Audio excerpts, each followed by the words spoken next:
Hello and welcome to the Fairhaven Homes match of the round. We're down at Inverloch today for a top-of-the-table clash between Inverloch Kongwak and Tooradin-Dalmore. The home side being 11-2 and the visitors 13-0, moving along unerringly in the 2022 season.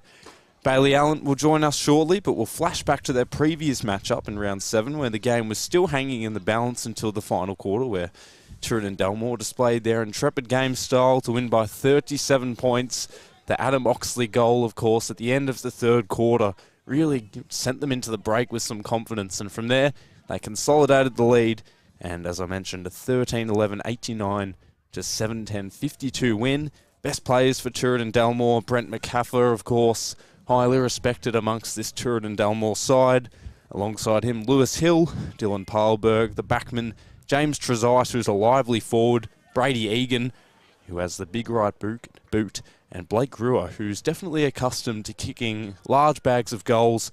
For Inverloch Kongwak, Corey Casey, the number 9, he was their best player. Jarvis Pryor, Dylan Clark, Shem Hawking, Lachlan Scott, and Marcus Toussaint were all labelled as the best players. As we can see, both sides here warming up. Conditions seem to be moving along nicely. The rain and wind certainly holding off for the moment. It was threatening before, but looks like the sun is just starting to break through. The blue skies ahead, and this is a large clash for Inverloch Kongwak.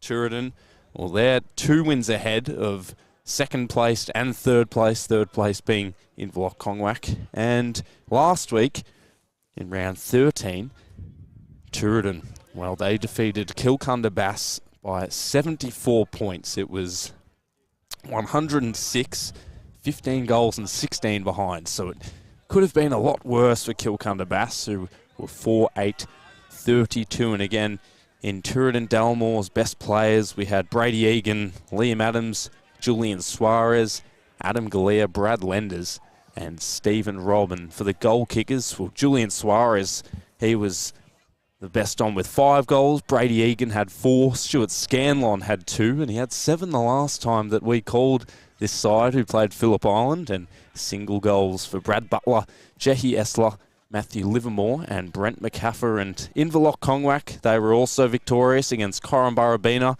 by 42 points last week, 14-11, 95 to 8-5, 53. As Bailey Allen will join us in a moment. But Inverloch Kongwak, their best players were Lachlan Scott, Corey Casey, Lachlan Johnson, Lewis Rankin, Todd Mackey, Jarvis Pryor, and Tristan Van Driel led the goal kicking with 4 goals. Welcome, Bailey. How are you? I feel a bit rushed at the moment. I've just come all the way down the South Gippy Highway from Hastings, and I'm a bit late, but luckily we're in here.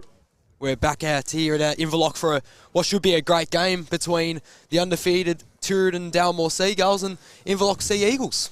And the last time we called the Tooradin-Dalmore side, of course, against Phillip Island, it was 1v2. Today is 1v3. Phillip Island's still in second position, so they're 11-2 as well. But the last time we called this Tooradin-Dalmore side, they were just unextinguishable. Yeah, exactly right. And it was meant to be game of the year, wasn't it, Dill? And it turned out to be somewhat of the exact opposite. I think they got done by, what was it, around 60 points in the end? Yep. Did the doggies down at Tooradin maybe about 6 weeks ago. And yeah, but I'm looking forward to this game. Should be set up to be a much better contest, considering Inverloch are probably one of the, maybe Narnagoon as well, but them and themselves and Narnagoon are the only real sides to actually give Tooradin a challenge so far. And Inverloch were in this game against Tooradin in round 7 not too long ago, until the last quarter where they lost some legs, but it was a pretty close game up until full time. So expecting a good contest today, Dill. Yep, and alongside Tristan Van Driel, who kicked 4 goals last week, as I mentioned, they did disperse the scoring. Toby Marnie kicked 3, he's playing today. Oscar Toussaint, Thomas Wyatt, both with 2 goals, and William Turner, Michael Eels, and Lachlan Scott with 1 to their name as we're almost underway. Just moving to their positions now.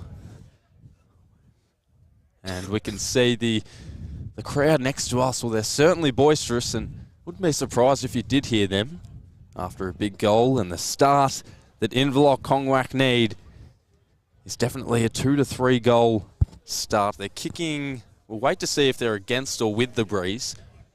It did hold off before. Now it's just kicking into play. and Toussaint will face Pever Wright in the ruck. It was an interesting battle. Last time these two sides played, as I mentioned, a 37-point win for Tooradin-Dalmore, but the scoreboard certainly didn't indicate that, Baz. Yeah, and that's what I mentioned before. I think it may have been at quarter time or half time. Inverloch were actually leading, but nonetheless, it's all set at even now. Sea Eagles versus the Seagulls. Can they get on top and maybe give Tooradin their first loss? We'll have to see. That's a nice strong tackled laid by Sea Eagle there, pushing towards half forward. Just fumbling the ball around. Body's hitting the floor. Now Wright gives off the hands. They're going through the middle here now. The Seagulls, Oxley, the former Magpie, taps it over. That was clever. Now here's the goal kicker in Stewie Scanlon. Oh, don't argue one and gets crunched by another. Back onto the hands. Doesn't really go to any target. It's a turnover, actually, and that's a poor kick. Just rush and set out on the full. Yep. And it sure is.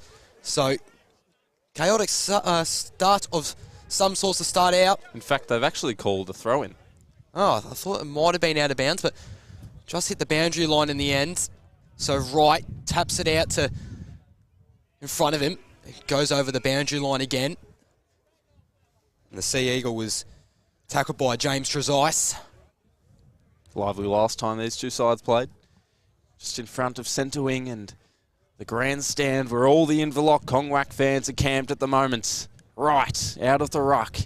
Not to the advantage of any teammate in particular, but the body use of Liam Adams was strong enough to hold it in and almost get it out the back hatch. Another ball up, you can see Adam Oxley just behind play. He's the spare man at the moment. No one really manning him up, and a free kick going the way of Brent McCaffer. Could definitely kick a long way, probably not the whole journey, so he just lays it out in front of any forward that wishes to take it. Spills down, and now a snap towards goal. It's a high up and under mark, unable to be grabbed again, and they just flush it away out of the defence to the Sea Eagles. It'll be on its way back. Ship across to his teammate, who faked one way, in-stepped to full forward. Almost a mark by Trezise, but McCaffer just carved his way through. Off to his teammate, who seeds it out into the path of another forward who will have a shot from here. So this will be Brady Egan. And he was a Stingray in 2013, played with Frankston in the VFL and Rye in the MP NFL. And he looks to kick the first major of the day for Tooradin. Not the perfect angle for a right footer, but he's a booming kick. He was best on last week, and this is exactly why. Beautiful strike, and Tooradin-Dalmore are on the board. One straight, and Inverloch Kongwak are yet to score a couple minutes in. And Inverloch Kongwak, they didn't have the worst start. They got it out to half forward pretty quickly, but as soon as Piver Wright started through the middle and gave the hands off to his teammate, and then they just went right through the centre, they were able to get it in their forward line fairly easily and lock it in there as well, and were able to get multiple looks at goal. So great start for Tooradin-Dalmore. Textbook style, that's what they've been doing all year, in fact, as you can just hear the wind just coming across our microphone. Anyway, back in the ruck, right, down, but the opponent of Toussaint was there to intervene necessarily, bouncing in front of Scott, who could have faced towards goal. Ship right on his tail, did what he had to do, falls into the pack, and will have a ball up about 50 out from Inverloch Kongwak's goal. And what do you think about Adam Oxley playing in the midfield? I remember the last time we called Tooradin-Dalmore, he was playing down back and took a couple kick-outs, but it seems to be around the footy now as there's a throw called, so it will be going back to Tooradin-Dalmore. Well, he's just camped behind the ball at the moment, but no, he can definitely inflict pain in the midfield. Here he is, Oxley. Didn't get great purchase on the kick, and it fell short. Casey tackled by Scanlon, and now they move it forward. Motoring onto it, Egan again. It just kicked the first, but the defence held up. It was Williams this time who puts it to a one-on-one out the wing to Johnson, who takes the mark. Had Parlberg right on the back of him. It didn't matter, and miscues the kick. Todd Mackey can't quite reach it. Boundary throw in centre wing. So Inverloch Kongwak yet to hit the scoreboard, but they've looked dangerous at times during this first term. Wright taps it to his teammates' advantage. Just trying to scuffle around the ball. They eventually get out. What can Tooradin-Dalmore do here? Sweeps onto the ball. Was Stewie Scanlon, who's second in the goal-kicking race for West Gippsland, as he... Unusual for him. Yeah, he gets a minor for the day, or on that kick. Just got nothing on it. Scraped along the field. And now sits Inverloch Kongwak 0-0-0 to Tooradin-Dalmore's 1-1-7 on your Totally Workwear Pakenham scoreboard. As they just mark across half back, looking to run a slow tempo here, the Sea Eagles. And then they go up to centre wing. No one could take a strong mark at the end of the day, so they'll settle with it going over the boundary line. Even start. Obviously, Inverloch yet to hit the scoreboard. Yeah, well, they've haven't been poor, though, no, the Sea Eagles. So I like what they've done so far. So in the ruck is Marcus Two Saints. Hits it out right to a Seagull, though. Almost a mark taken inside 50. Umpire calls play on. They decide to move. Egan tackled. Ball just fumbling around. No one can't really pick it up and chuck it on the boot. And umpire eventually calls for the ball back just inside Tooradin-Dalmore's 50. And they did look dangerous there for a little bit. Egan almost had an open look at goal, but was taken down strongly by a Sea Eagle defender. Ball just rolling out. They decide to poke it out. Try get it away from the goals as much as possible for the Sea Eagles. Unlucky though, gets picked up by Lewis Hill. Not the required distance, so they just have to chuck it on the boot eventually. Players running back, and that's a good defensive play by Julian Suarez, who's played around about the 193 games of senior footy. And he's an absolute veteran, that man. He's, 34, 35? 5 goals last week. Definitely still has it in him. Boundary throw in. About 30, 35 out from Tooradin-Dalmore's goal. They both had a piece of it, did the ruckman, and they'll have to tangle again. Another ball up.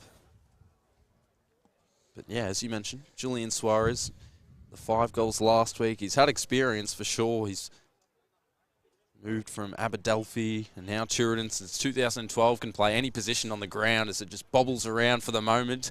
Oxley feeding it across. Maybe a slither of space. It's almost taken high. It rebounds back to Egan, who turns it over, pouncing on the footy. Park, and we'll have another ball up. No, we won't. Eventually we do. There was a Seagulls play there that's taken way high, and I reckon they were a bit unlucky not to have a set shot on goal just then. Two Saints. Another flicked kick out of the ruck. Oxley just hacks it back forward, and now they're playing volleyball. 1, 2, 3. And then to Casey, who lofts the kick forward. Nice spoil from the back. Not to the advantage of anyone. A big collision. They all barrel into each other. It's locked away for the moment. Interesting sequence there. Oxley one way, and then it came back to him and he punched it forward again. 60 out from Tooradin-Dalmore's goal. Flying up for it, Two Saints. His brother was alongside him. Couldn't quite find him, but they'll get a free kick anyway. On the wing, providing an offer, Van Driel, their leading goal scorer last week. Here he is, right in the frame. Gets a hand to it. Clean pick up, and then a hand pass out the back, and free kick going Inverloch's way. It will be Tristan Van Driel, centre wing. So Van Driel, he was the Anzac Day medalist against Daleston earlier on in the year. Looking to make a smart decision. Decides to go further down the line, edging closer to the 50-metre arc. Big pack there. Tooradin got numbers out the back, and they win this contest. Won't go the required distance, however. Getting ever so close to that boundary line. Almost could have been kicking in danger, I reckon. Just trying to play a bit of tunnel ball here, the Seagulls. But it's been some good pressure from the Sea Eagles. But they might be out here. Now they can move Tooradin-Dalmore. With the footy is McCaffer. Bounces along the ground. Dishes it off by hands. Some good pressure here by the Sea Eagles. And that's a good tackle. And that's holding the ball. Great pressure from Inverloch Kongwak. Is it a premature whistle, do you think? He did release it. Yeah. Unlucky Michael Eels. Could argue that point, but that was some great defensive work rate as, the Sharon just bounces the wrong way. And unlucky for Inverloch Kongwak, it will remain inside Tooradin-Dalmore's inside 50 area, but those pressure acts were great there. They really had to work to get the footy out Tooradin-Dalmore. Yeah, the wind just playing its part there for a second. And in the ruck again, it's a shallow throw in, almost taking it out of the ruck was Eels. Another scrap out the back door. No one can handle it responsibly. They'll argue over it again. And another ball up. Yeah, the wind, it's starting to get a bit heavier down here at Inverloch. High throw in. Right. Just hacking it out of their park to the centre of the ground. It's chopped off. Tooradin defence, Brad Lenders, who just sends it back to the hot spot. They need a flyer. They had a couple, but slipped out of their grasp. Picking it up. Didn't travel through, and Brewer sees it out for another boundary throw in. They need those guys, Blake Brewer, to chip in. Just a 7-point lead. Well, even Stuart Scanlon's been a bit quiet to start off this game. Over 10 minutes in on your Totally Workwear Pakenham scoreboard. As the defence just bolstered here for a moment because the numbers were multiplying. Casey, he dropped it, picking it up, Hewitson. And does it stay in? It's roped in by Toby Marnie. The umpire believes so. He's got offers down the line. Two Saints forming a pack. He'll be the main target here, but it just hangs up in the air. Swirls right. Off the deck by Casey again. And now they can engineer this hand pass to Callie and Oxley in the centre of the ground. As players forward, so he just gives it plenty. Everything he humanly had. Dropped mark again, almost inexcusably. There was no one really there. A nice fake. In the end, O'Donnell out forward. Someone needs to control this footy. Peter Wright's given an opportunity, but he blows it. It was a bit unlucky I guess he was more lucky not to hit the windshield of a car there. Kick went way right, but in terms of conditions, I reckon this is probably about the worst wind we've seen since Daleston against Garfield when Sean Burgoyne was playing his game for the Carlton Draft. Those were some horrendous conditions to kick in when they were kicking towards Bass Strait. So no one can get a clean mark, and once again we'll have another stoppage. Corey Casey comes off for a spell. He's been lively early. He's a talented man, is Corey Casey. Was the runner-up best and fairest in 2018 for Inverloch Kongwak. William Turner as well. So now they can move here, Tooradin. That is a good tackle there. Incorrect disposal every day of the week for Brent McCaffer. So do they want to take a bit of risk, the Sea Eagles? They try to go down the line, but the wind carried the Sharon a bit there and goes out of bounds on the full. So a bit of a brain fade there for the Inverloch Kongwak player. Hill. So Hill kicked it, turned it over almost immediately, but received the chockies back.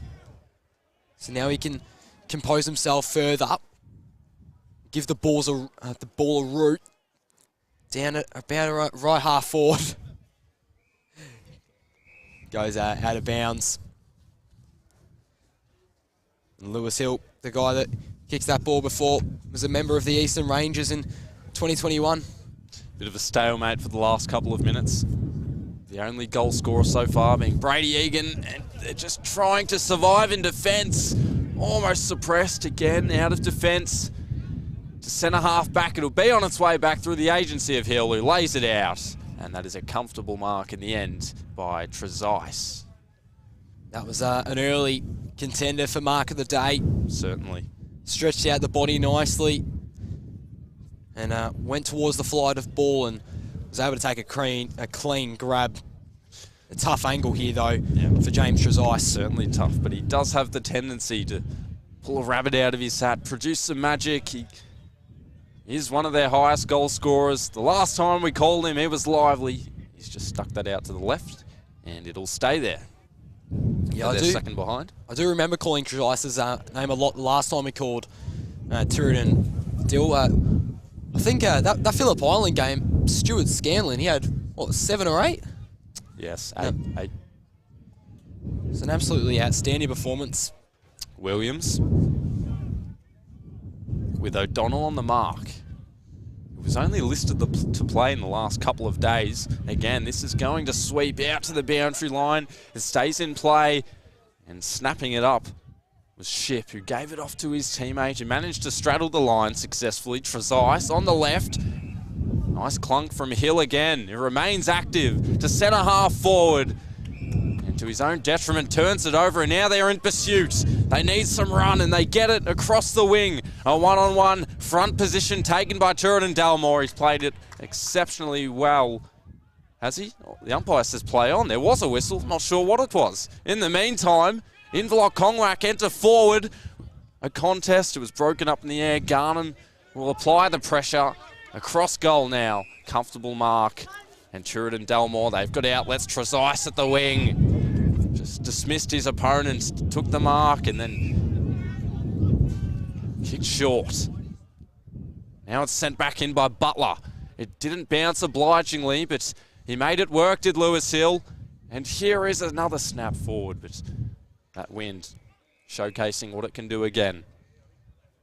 And just down here in that previous play, I feel like Inverloch Kongwak had to run a lot harder there. They were certainly outnumbered with their forwards, and Tooradin-Dalmore had most of the defenders and mids down there. So if they're going to get it on top today, they really need to run and apply some good pressure down forward 50 as running across the wing. The Sea Eagles, that's Toby Mahoney, and a free kick paid for holding. So we'll go back in the way of Inverloch Kongwak, 8-0. And a 50-metre penalty paid. So that could have been, I'd be tipping dissent. I didn't see anyone run through the protected area. So decides to chip it off in the ends, and it was a good decision as he gives it off to Oscar Toussaint, who's on a somewhat of a tough angle, looks to be about 40 or so out. And he can try score Inverloch Kongwak's first goal of the day. We're now over 17 minutes in. The goal is most definitely required, but they've defended Tooradin well, have the Sea Eagles. That's not a bad look at all. It just goes off to the left for a minor score. So after 17 minutes of play, Sea Eagles finally hit a score on the board. Adam Oxley from full back. Now the last couple of times we've called him, he tends to put it to a pack beyond right half back or left half back. It seems like he'll do it again. No, he takes the more central option. The main target, there was no one really in particular. Entering the picture nearly to take the mark was Adams. 1-on-3, they scrap the kick away to Tooradin-Dalmore. The numbers head forward. Greer has space, danced inside, and then shuffled the kick forward out in front of Egan, who has an opponent in the rear-view mirror, but he might make it work. And does. Brady Egan has a couple, and Tooradin-Dalmore get their seconds. 2-2-14 to one behind. And that just shows the quality of this side, how quickly they moved down this footy field from all the way from full back. I reckon they got to full forward within 30 seconds, despite some decent defence from the Sea Eagles. They had a pack down here, yet they still had the composure to get off by hands cleanly. And then I think it was a wide open look, who, just trying to remember who it was, I believe it might have been Blake Greer. Yeah. And had an open lane in front of him and was unselfish and gave it right back off to Brady Egan. And that just shows the quality of this Tooradin-Dalmore Football Club. And Tate Cumming in defence, he almost let Egan have the open run. Suarez out of the ruck, bashes it forward. It sways all to the right again, but it bounced back in play to the favour of Butler from the impossible angle. And the last line of defence, Lindsay takes the mark. So Lindsay showing why he played in that title-winning under-18s West Gippsland interleague side. Ball taps around in the hands a bit before goes over the boundary line. And it's been interesting because Tooradin are finding their way down forward fairly easily, even though the wind seems to be more powerful towards that end of the ground. Yeah. So it might wreak a bit of havoc on their play, but you wouldn't think so as an intercept mark taken. Galea. It's centre wing by Adam Galea. Getting ever so close to the boundary line, and there you go, the wind easily takes that one over. So, quick turnover, back in Inverloch Kongwak's possession. They decide to centre the footy with no pressure whatsoever. It was a clean mark. Now running across halfback is Thomas Wyatt. They now move towards the wing, but that's a good contest by Brady Egan, who stopped what could have been an excellent run for the Sea Eagles as he tries to put up his hand for the 3 votes, which he's probably leading at the moment. Versatility on display. He's kicked the 2 goals and now he's playing the defensive role. Just on half forward. No real meaningful tap out. Wright will continue to fight. Good combat at ground level. And then Casey was able to work in tandem with Toussaint across the wing. Here is Casey. He was ahead of the footy. Turner will receive the free kick. Turner and Casey both with similar haircut. Now wide open, unguarded. He could have made a lead. Up forward, Toussaint, and he turns it over. Does Turner. Again, they'll begin negotiations through the middle. Scanlon. Inside 50, top of the square, 2-on-1. Broken up in the air by Rankin. Out to the pocket. They'll have to hold up. They don't want to concede again, but they do concede the throw-in. Nearly 22 minutes in to the first quarter. So going to nearing quarter time now, if you're Inverloch Kongwak, you're probably a little bit disappointed with this quarter. Their defensive work has been pretty good, but I just feel like moving forward with the footy, they haven't had a lot of numbers leading towards the footy, and you're probably just a little disappointed with their intent. From the ruck again, Scanlon is loitering. He was nearly given access to the footy, and a free kick the way of Michael Eels. Fullback, hold to play on. So he just runs his measure. It's a flat kick, and it spills out of bounds. Couldn't quite take the mark. Trent Adams. Yeah, Tooradin-Dalmore have been fairly undisciplined as well. They've given away a lot of free kicks in this quarter, but it hasn't hurt them whatsoever because Inverloch Kongwak just haven't been able to hit them where it hurts, unfortunately. But nonetheless, we sit at half forward for Tooradin-Dalmore, trying to find pivot right on a handball. Somehow gets that footy out. Don't know how. He's a magician. Now, umpire will call my ball centre half forward. Tooradin-Dalmore looking to strike again, the Seagulls. McCaffer was lurking. Had a number at the back in Scanlon.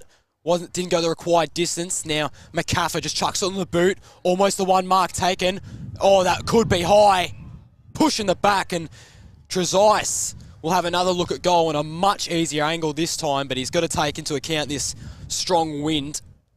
I think it's a ball up. Was it a ball up? It is a ball up. I thought I saw the push in the back Trezise signal. might have another chance.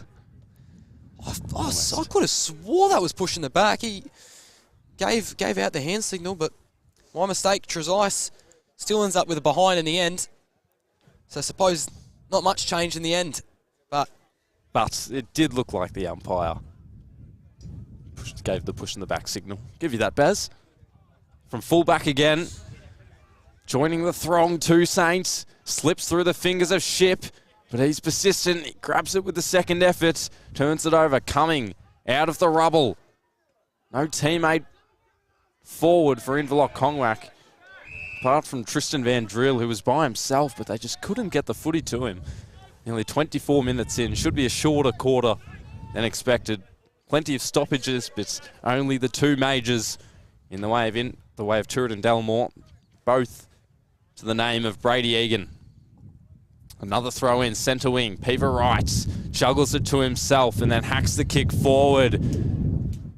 Plenty of yardage, but he turns it over. Thomas Wyatt in the hole for Inverloch Kongwak, who puts it back to the same place. And he did well to get a hand to it.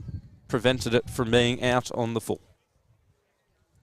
Yeah, they've the way the defense is playing for the Sea Eagles, it's like a team of Jake Levers. They're intercepting everything, but like I said before, this wind is they can't get a clean look at the footy.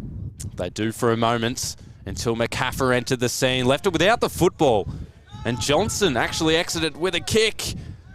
Mark nearly claimed by Lenders. Dished it off to O'Donnell. His kick didn't get very far. They chain up the handballs. Kelly to Lenders. Brewer amongst the pack. And now Inverloch Kongwak with a chance. The numbers are forward and it falls into the hands of Toby Marnie. That's the best mark we've seen all day by far. He sprinted like an absolute madman for that footy. Was Mahoney, and played for Port Melbourne in the VFL. Over his tenure at Inverloch Kongwak, he's kicked 199 goals in 74 games. This for his 200th. And there hasn't been a bigger moment. They need a goal. Almost the quarter time siren. They trail by 14 points to enter the books with 200 against his name. Stand around him. A moment to remember for Toby Marnie. Well done.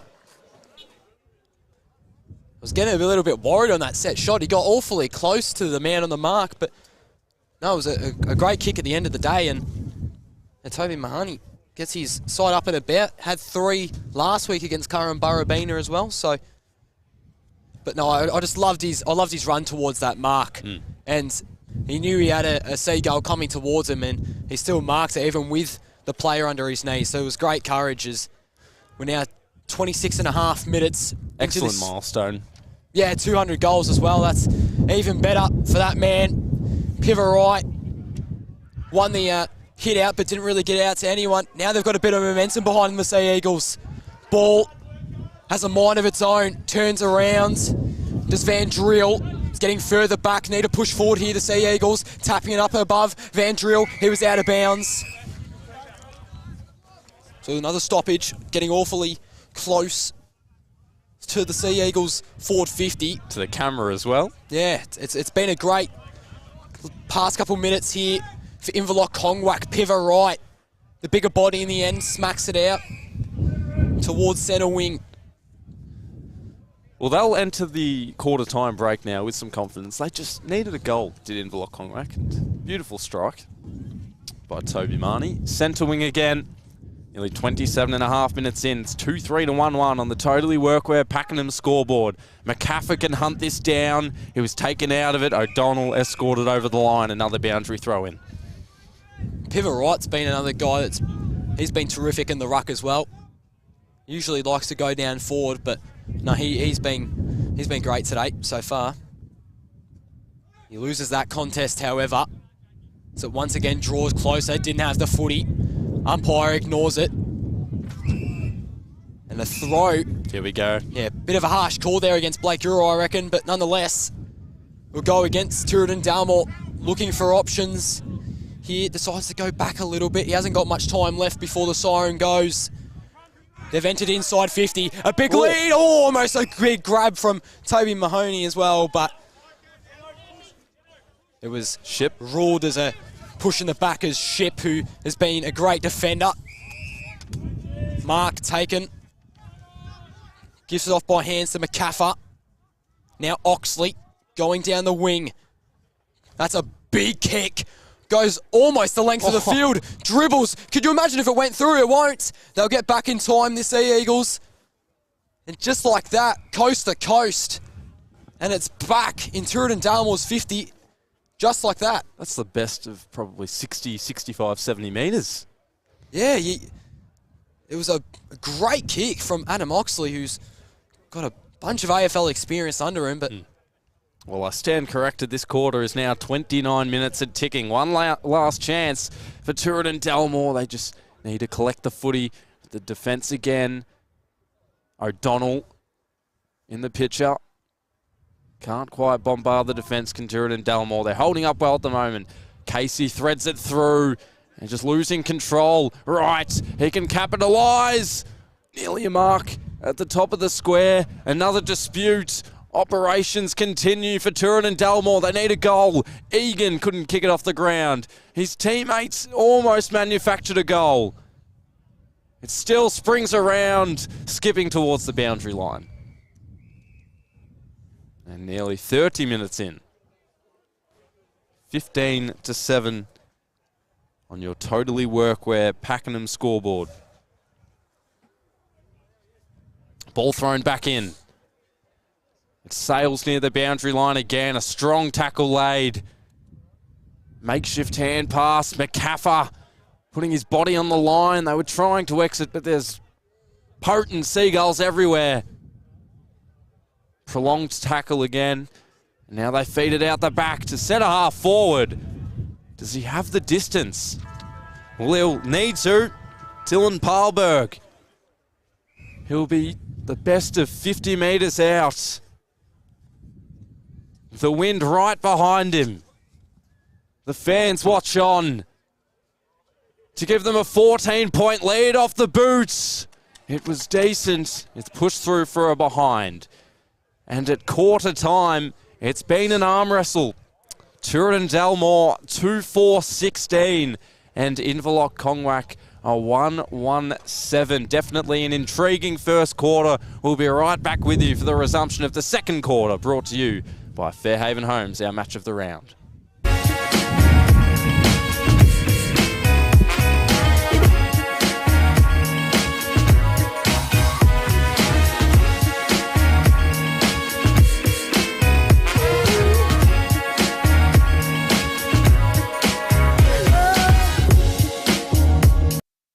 This is a story of a community that likes to work hard, digging, fixing, building, keeping people safe, or just lending a hand. A community that all have one place to come together, where they're spoilt for choice and good service is everything. And although there are stores all over Australia, the owners are as local as they come. Totally Workwear, clothing your hard-working community. I'm going all the way up. I'm going all the way up. I'm letting go in my heart of everything that holds me down. And it's feeling like I'm in the groove. I can feel the love. Oh yeah, it's all around me.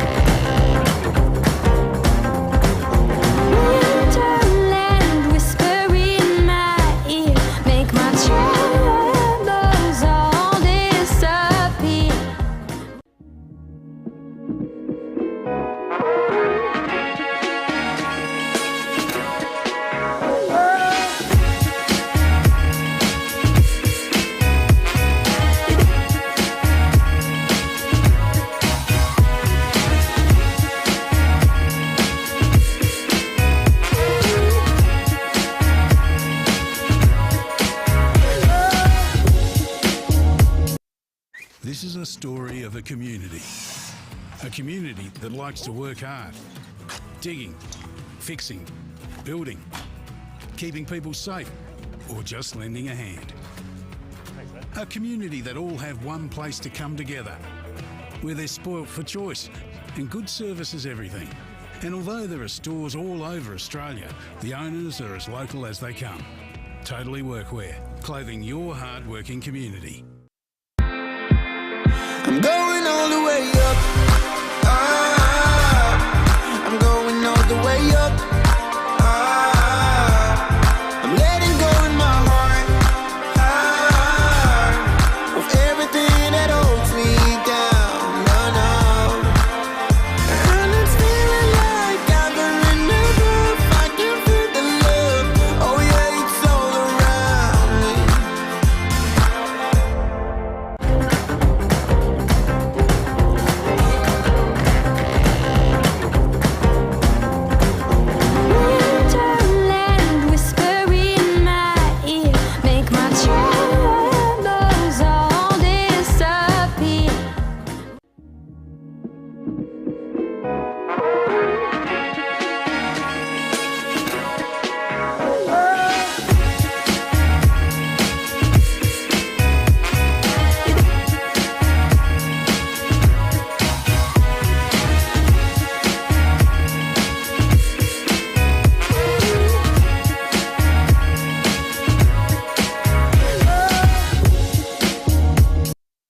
This is a story of a community that likes to work hard, digging, fixing, building, keeping people safe, or just lending a hand.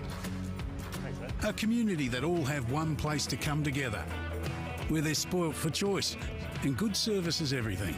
And although there are stores all over Australia, the owners are as local as they come. Totally Workwear, clothing your hard-working community. I'm going all the way up. I'm going all the way up. I'm letting go in my heart of everything that holds me down.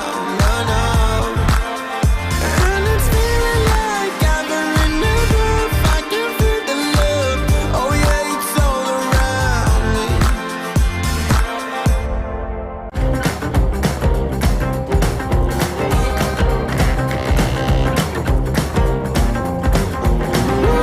Wonderland, whisper in my ear, make my troubles all disappear.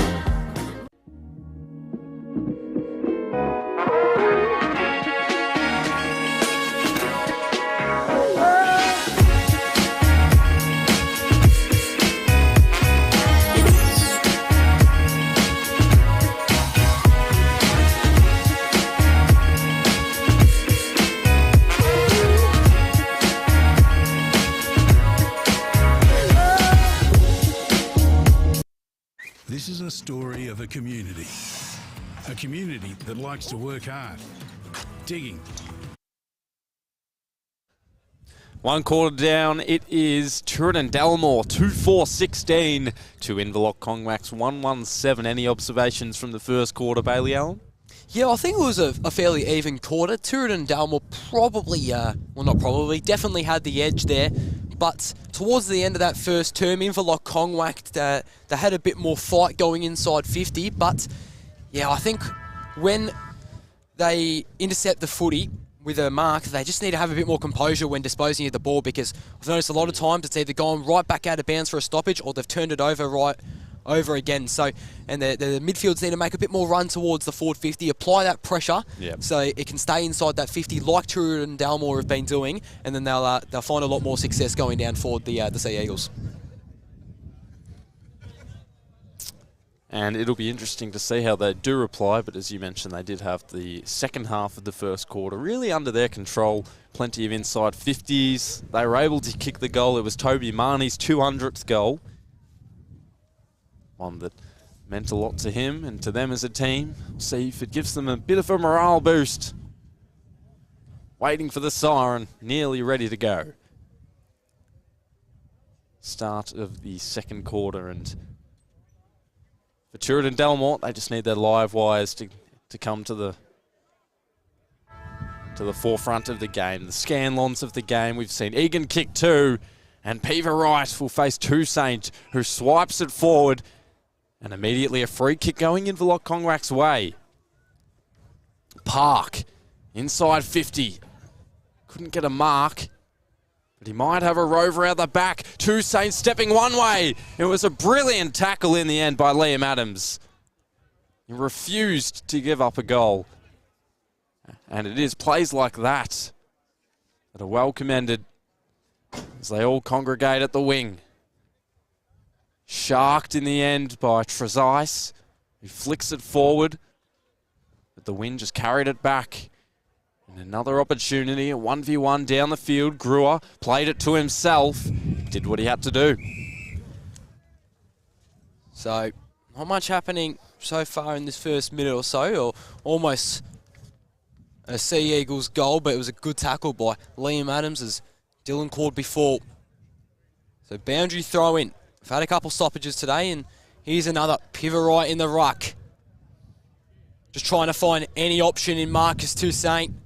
Eventually taps it out to an Inverloch Kongwak teammate. Tackled was Oscar Toussaint. Ball hits the floor, bodies hit the floor. Who's going to win this contest? Tooradin-Dalmore. Still a bit of the candy was Liam Adams. And then just snaps it around, and Tate Cumming, who is on the Gippy Powell list this year, Kicks it across into the centre. Finds Josh Williams and then just going across half back with Todd Mackey. Goes down the line. Got to be careful here, and that's a good mark against the flight of ball from a seagull there. And now they centre it again, this time going with Liam Adams once again. They're going to call play on. Touched footy. Just slowing down here a bit the tempo, and that's a great tackle laid.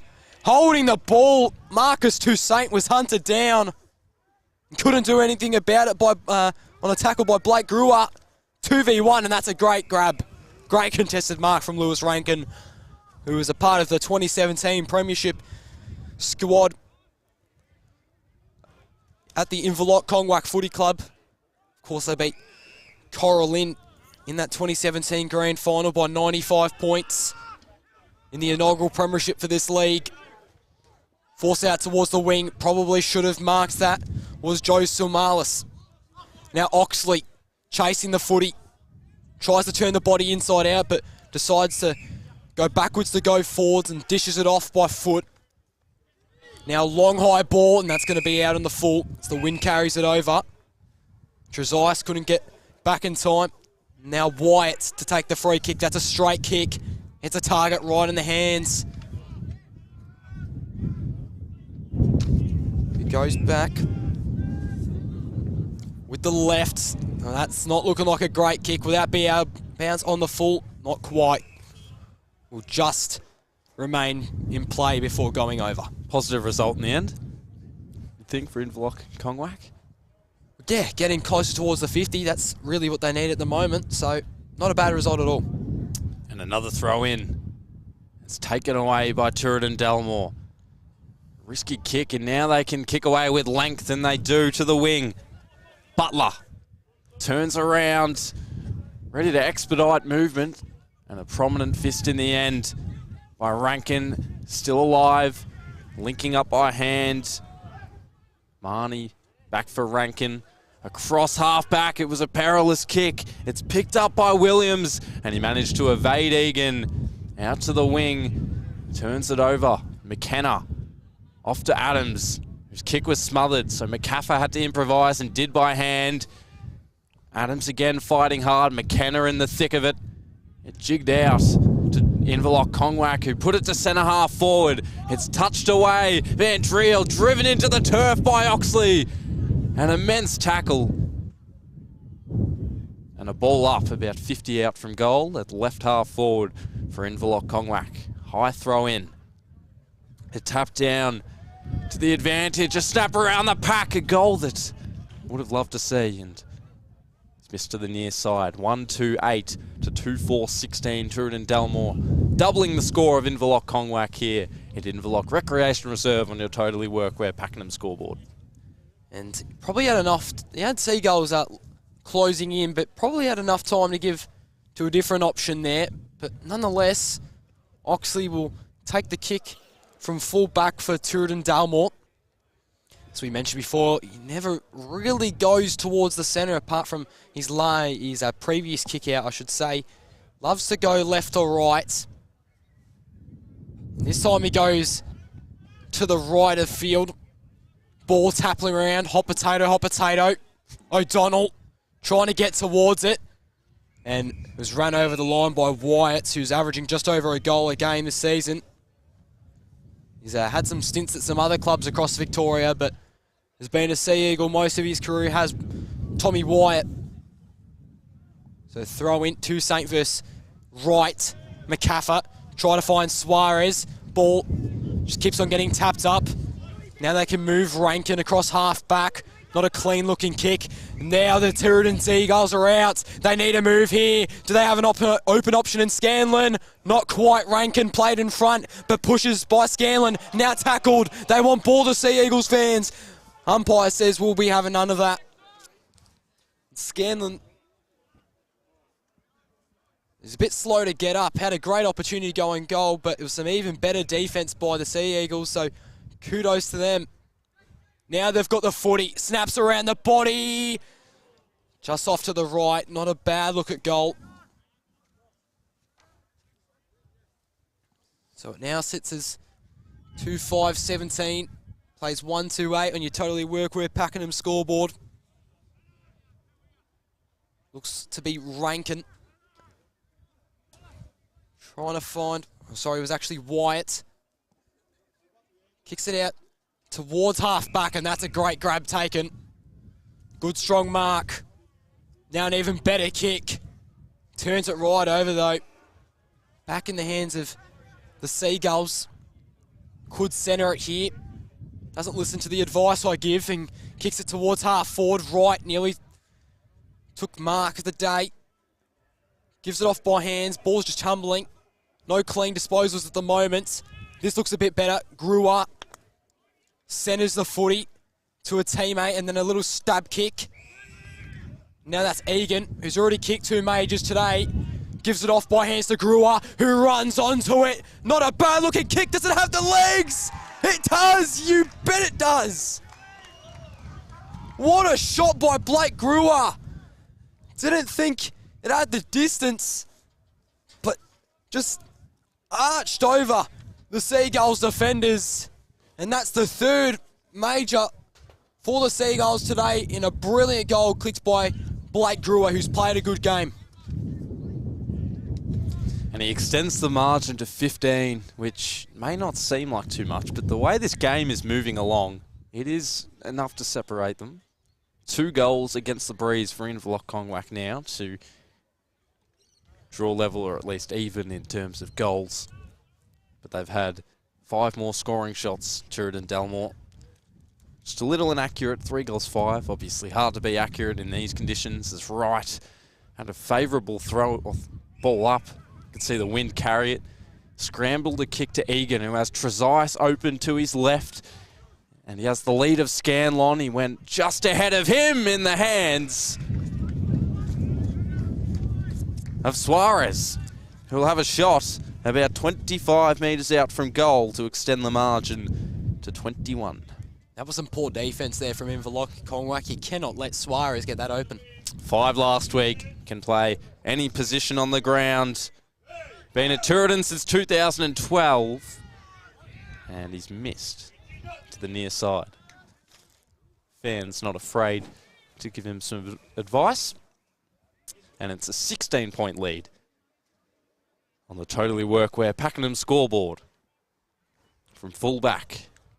They'll need to work this out. They need some system in their game. From full back, it's Mackie. Down to half back, and strong mark in the end. Analysing ahead. Little pot kick for Casey, and now he receives it back. Does Eels. Back inside, he turns it over. Park couldn't quite control it. And now a whistle after there was a bit of a scrap. Another throw in. Suarez will have the run. Toussaint was at the back. And now he's able to garner the footy. Just eluded McKenna. Makes its way across. Just edging closer to half forward. Still at the wing. Twisting, turning. Garnham with some fancy footwork. And it's perfectly positioned. He looks to be having a shot, is he? About 45 metres out. Against the wind. That's a bit ambitious, I reckon. But look forward to be proven wrong. Jamison Sumalis. 50 metres out. Needs to draw the margin within 10. They've had the opportunities. And that'll be another miss. It's actually not a bad kick, just didn't have the accuracy. 139 to 36-24. Adam Oxley from fullback. Where will he go? Bailey Allen will tell you. So just assessing his choices. Sure loves going towards that end of the field in this second quarter. No mark taken, but it will roll over the boundary line. After a little scrap there between Scanlon and the Sea Eagle. So still somewhat close to the goals for Inverloch Kongwak. Toussaint nearly hit out the back of the pack, but whistle blown. It'll be a free kick in the way of the Sea Eagles. So now Oscar Toussaint a similar shot at goal to before, this time on the opposite side of the field to Jamison Samalis, who was on the previous set shot. So Toussaint really needs the accuracy. Probably won't even have the distance in the end. No one marks it though, so still very dangerous here for Tooradin-Dalmore. Holding the man, and there'll be a free kick. So this should be... It's not... Yeah, it is a free kick. I thought it might have gone somewhere else. As Toby Mahoney can once again have a look on goal and try go for his second of the day. He's probably been one of the Sea Eagles' best, has been lurking up forward when it's gotten down there. A certain goal, 100%. High fives given around, and the Sea Eagles answer back. Now down by 9 points, and they are still very much in this contest against a great, undefeated Tooradin-Dalmore side. They're third for a reason, because they don't give up. Just the 2 losses on the season, one of them being to Tooradin-Dalmore, of course. The other one was the Phillip Island Bulldogs back in round 5, and definitely not bad opponents to lose to. Toussaint to do it all again in the ruck. And his opponent got the better of him that time, and now ducking back through. Trezise hoping to obstruct the field of play, but in the end Wyatt was too strong for him. And now he'll tickle one out to the wing and beyond. The wind carried it. In fact, it ended up a little more central than I expected. McCaffer, Toussaint with a clunk. Hand passes across. Lodged ball forward. Again, punched out of there. Relative safety is nearby. Hill in the back pockets. Just identified a teammate out wide. Jake O'Donnell now at half back. Happy to play conservatively, and they do. Lenders. Suarez telling him to kick it my way. Offering the signals to the pack, and he does. Suarez is camped right underneath this one. And there he is. Now numbers streaming forward ahead of the footy. He has O'Donnell short. He takes him in the end. And his teammate just entered the scene. Rob took the mark, so O'Donnell moves upfield. He'll be right around this. Trezise as well. There he is. At half forward, he'd need a lethal left boot from here, which he does have. 50 out from goal. A1 positioning for us as well. On the left, he just puts it wide, and it's out on the full. Corey Casey to bring it back in the field of play. He's just perusing the field ahead of him at the moment. Toussaint able to punch it back. Trezise now snaps it up. Adams back in board. Centre half forward, just over the head of Adams again, who had relocated. And Williams to half back. So Williams gives it to Mackie, who won the 2016 Alberton Football League Premiership with Fish Creek, funnily enough, against Inverloch Kongwak. So now ball going towards the centre, was nearly ran down there. Had enough composure to find an open teammate, though. That kick was a little sloppy. He'll be tackled instantly as a player lies on the floor. Just trying to see who that is. Looks to be in some sort of trouble. Slow to get up. Play won't stop, however. So McCaffer snaps it. And Trezise. it was Trezise that's on the field as Rankin was wide open for the mark and kicks it across. Umpire calls play on. Wyatt, he's had a really good second term. Now they're moving cleanly here. Toussaint. That was probably just one of the sloppy possessions in that section of play, and holding the ball almost instantly. Incorrect disposal, I reckon. Now Oxley, who's still tall as a defender, Now pushes out towards the wing. Kick was a little bit sloppy due to the wind, and Suarez can't get there in time. So stoppage to be caught in this wind really getting in the way of players now. So Trezise is still on the field. Hasn't left, back up on his feet, good to see. The ball up. Centre wing, a little closer to Tooradin-Dalmore's forward line. Two Saints gets the bigger piece of it, and that'll be out in the full. And the Sea Eagles can repel from right half back. They're just collecting the footy at the moment.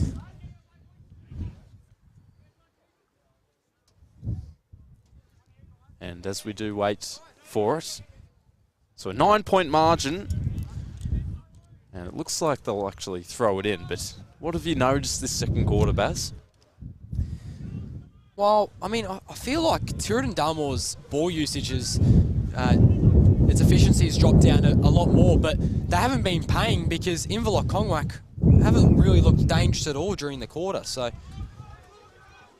But nonetheless, that was a bit of a sloppy kick there. Didn't go far, just scraped along the grass down here at Inverloch. Oh, big knock there.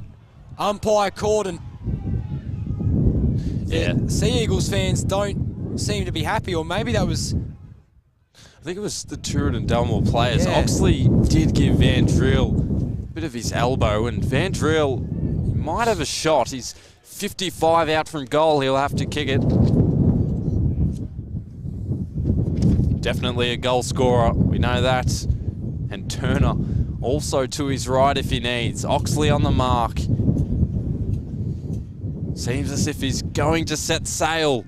He needs the journey. He gives it a decent ride. It'll swing back towards goal.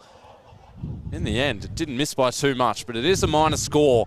And it's 2-4-16 to 3-6-24. And Oxley, again from full back. Here he goes. He winds up, boots it to the wing. Two Saints just pushing it out of bounds. Over 19 minutes in, an 8-point lead on your Totally Workwear Pakenham scoreboard. 3 goals for Tooradin-Dalmore, 1 for Blake Brewer in this quarter. Previously in the first, it was 2 for Brady Egan. Again, the ball just bobbles around. Casey driven into the turf, wedged between a couple. Again, Turner, he'll try to make his case. And for Inverloch, it's been 2 to the name of Toby Marnie. Kicked his 200th goal in the first quarter. Nearly into time on in the second quarter. Not a lot of distance on that throw in. Trezise lays the tackle. Van Driel escaped with the footy. Chiseled inside ineffectively. Oxley cuts it off. As Suarez out the back. Numbers forming across the wing. He pokes it that way. Trezise, Suarez. They fought over it in the end. Muffled ball forward. It wasn't a kind bounce. Casey slips to ground. Strong tackle by Adams. And it's centre wing. We'll do it all again. An 8-point lead on your Totally Workwear Pakenham scoreboard. So time ticking down here in this first half. Both sides have been a bit messy with their ball usage in this blaring wind. It's a strong breeze out here in Inverloch, who, of course, near the ocean. So handballed out. Pahlberg was able to keep it in the field of play. Uzanaz from the Seagulls crowd, or Sea Eagles, I should say. Umpire calls for a throw-in. So what do you say at half-time for either side, really? Do you think Tooradin need to step up their game? Do Inverloch just have to continue pressing? We'll get to it in a moment, Baz, as McCaffer freed up the arms. Adams got the kick away. Almost taken head high. Egan playing for the free kick. Tooradin-Dalmore midfielders are now with agility. Opponents evaporating around Adams. That kick to centre half forward, a 3-on-1. Numbers are with Rankin and the Inverloch Kongwak team. His kick was smothered, and Adams now is buried into the turf. And Rankin did well to rectify the situation. Kick on his left to White at left half back. Has Casey on short. And an open man just down the wing. He went a little longer than that to a 2-on-2. Almost at the back of the pack. Brewer ducked underneath. And now the cavalry arrives for the Sea Eagles, but it's turned over. Oxley to rebound. A pinpoint ball in the end for Egan. Slipping to ground was his teammate. Egan receives it from Brewer and now releases inside 50. So Adams, who centres it, and there is Stuart Scanlon, who will again move it on. Trezise is parked underneath this footy. Here he is, entered it optimistically, left it with the footy, freed up a man, and now McCaffrey in front of goal can have a shot. It was almost pinball. And Scanlon probably didn't even need to give off his set shot in the end, but that just shows the chemistry and the teamwork in this Tooradin-Dalmore side. They were able to unselfishly find open options and then eventually found a wide open Brent McCaffrey, the midfielder, right in front of goal. Brent McCaffrey, we know his history. First year for Tooradin-Dalmore, 77 games and 33 goals with Collingwood over an 8-year span. Moved to Eltham after his footy career and won best and fairest in his first year for the club.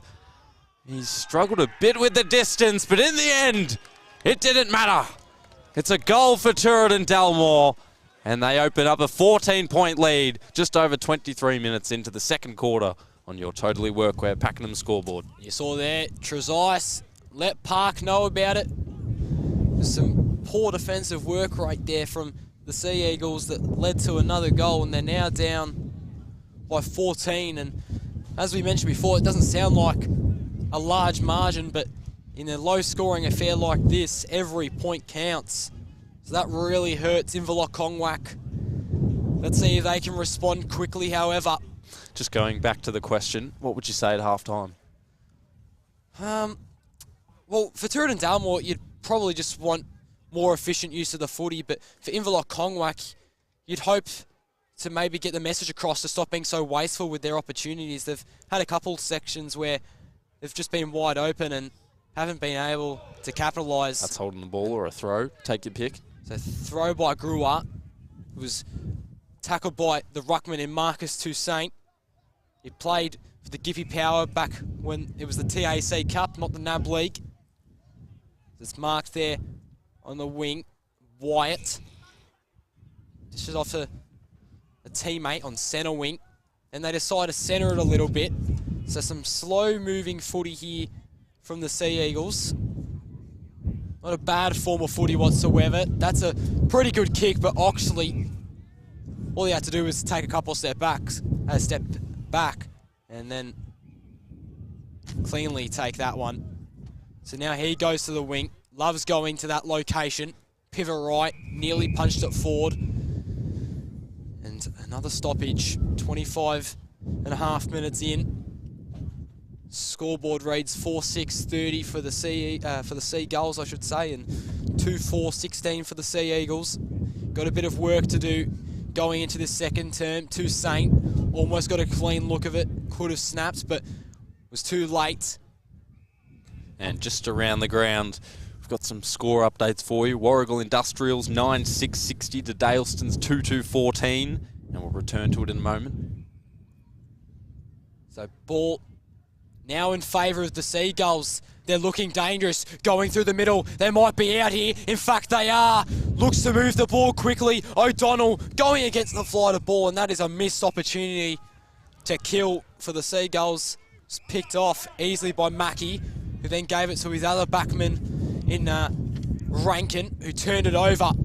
So now Trezise probably could have run at that mark, decided to wait patiently for it. Egan, Trezise sells the Kenny on the right.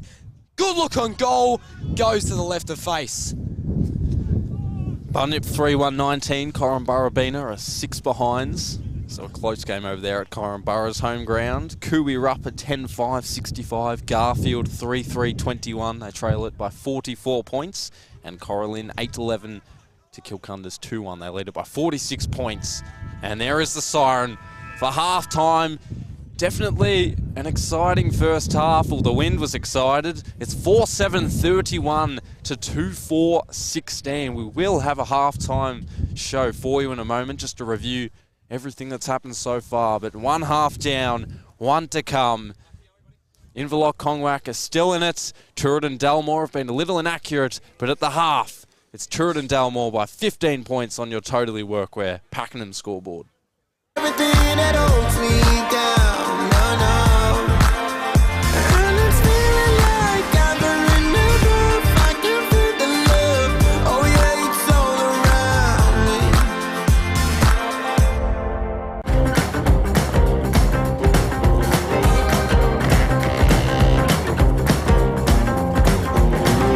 Winterland whisper in my ear, make my troubles all disappear.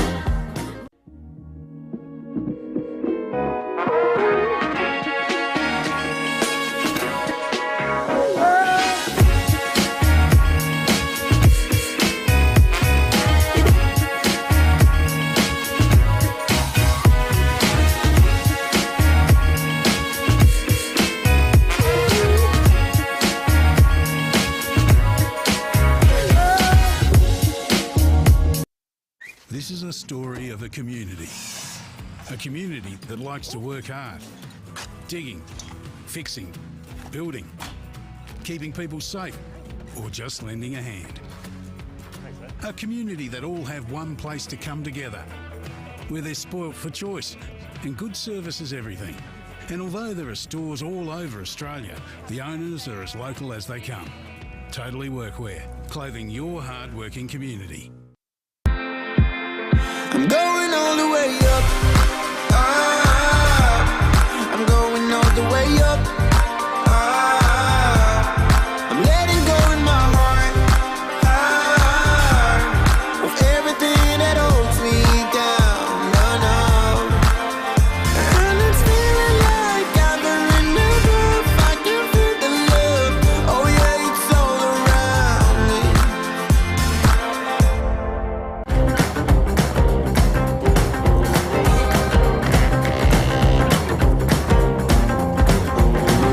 Winterland whisper in my ear, make my troubles all disappear.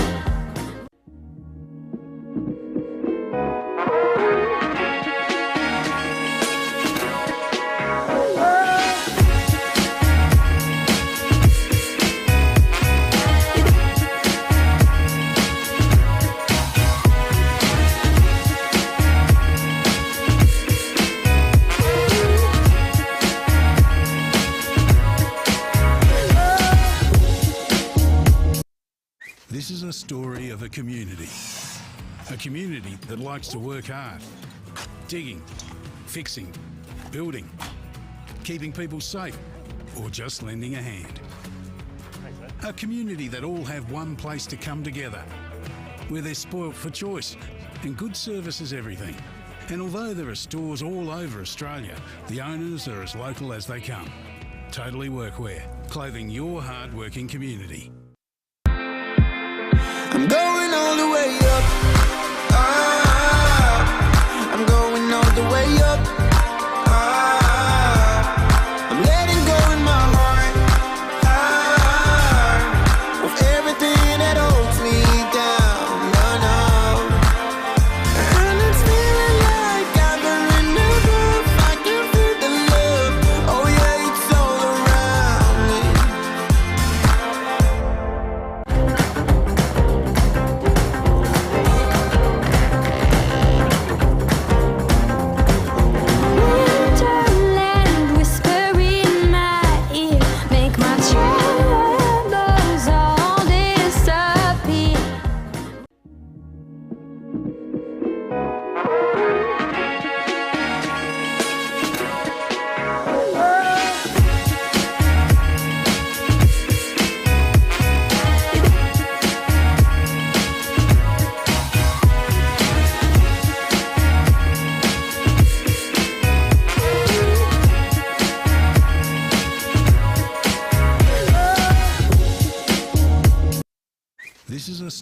of a community.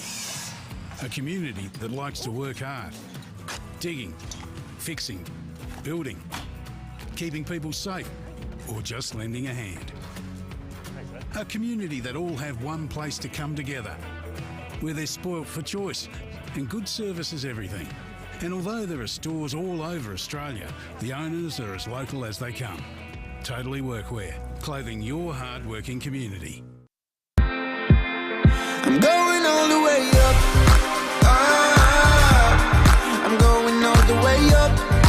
Ah, I'm letting go in my heart. Ah, of everything that holds me down. No, no. And it's feeling like I'm in the roof. I can feel the love. Oh yeah, it's all around me.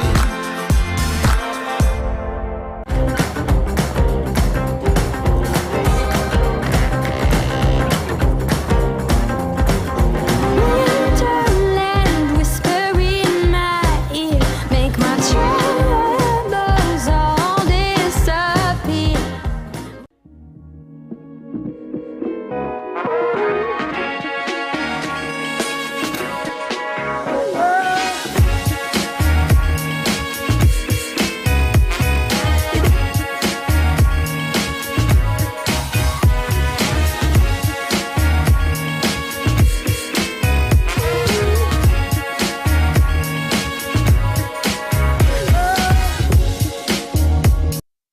This is a story of a community that likes to work hard.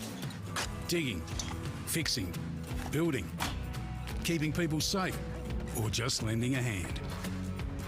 A community that all have one place to come together, where they're spoilt for choice and good service is everything. And although there are stores all over Australia, the owners are as local as they come. Totally Workwear, clothing your hard-working community. I'm going all the way up. Ah, I'm going all the way up.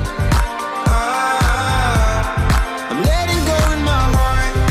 Ah, of everything that holds me down. No, no. And it's feeling like I'm in the roof. I can feel the love.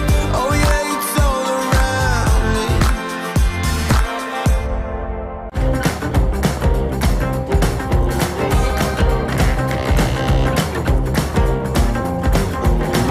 Winterland, whisper in my ear, make my troubles all disappear.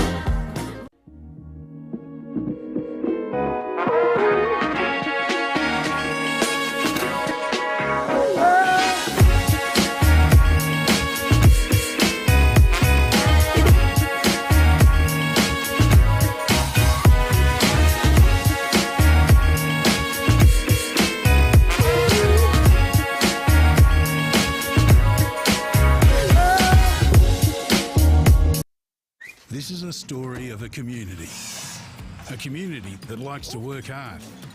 Digging, fixing, building, keeping people safe, or just lending a hand. A community that all have one place to come together, where they're spoilt for choice and good service is everything. And although there are stores all over Australia, the owners are as local as they come. Totally Workwear, clothing your hard-working community.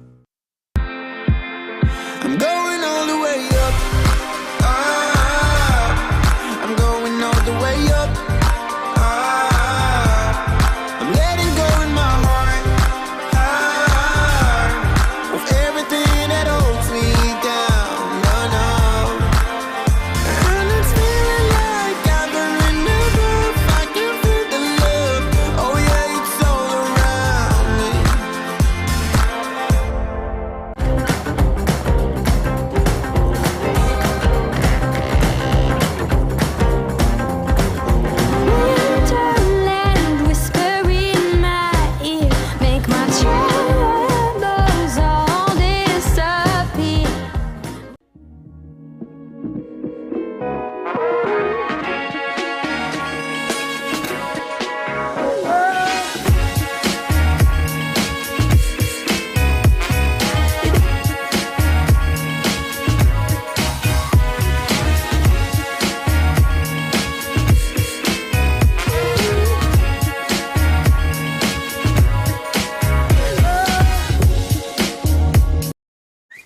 a story of a community that likes to work hard, digging, fixing, building, keeping people safe, or just lending a hand.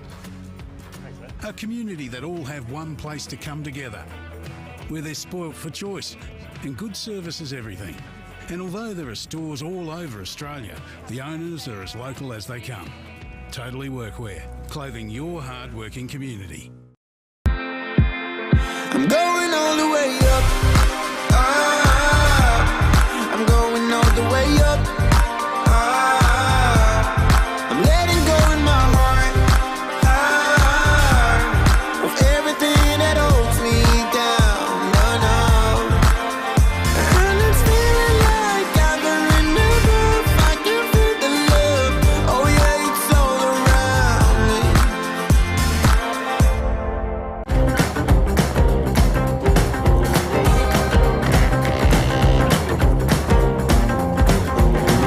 Wonderland whisper in my ear, make my troubles all disappear.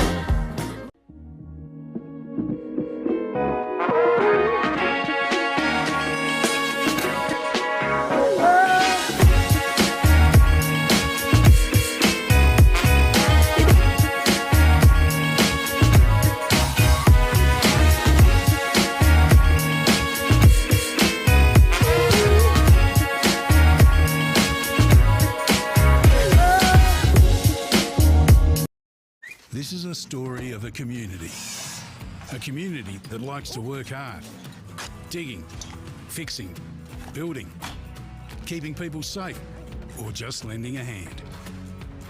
A community that all have one place to come together, where they're spoilt for choice and good service is everything. And although there are stores all over Australia, the owners are as local as they come. Totally Workwear, clothing your hard-working community. I'm going all the way up. I'm going all the way up. I'm letting go in my heart of everything that holds me down. No, no. And it's feeling like I'm in the roof. I can feel the love. Oh yeah, it's all around me.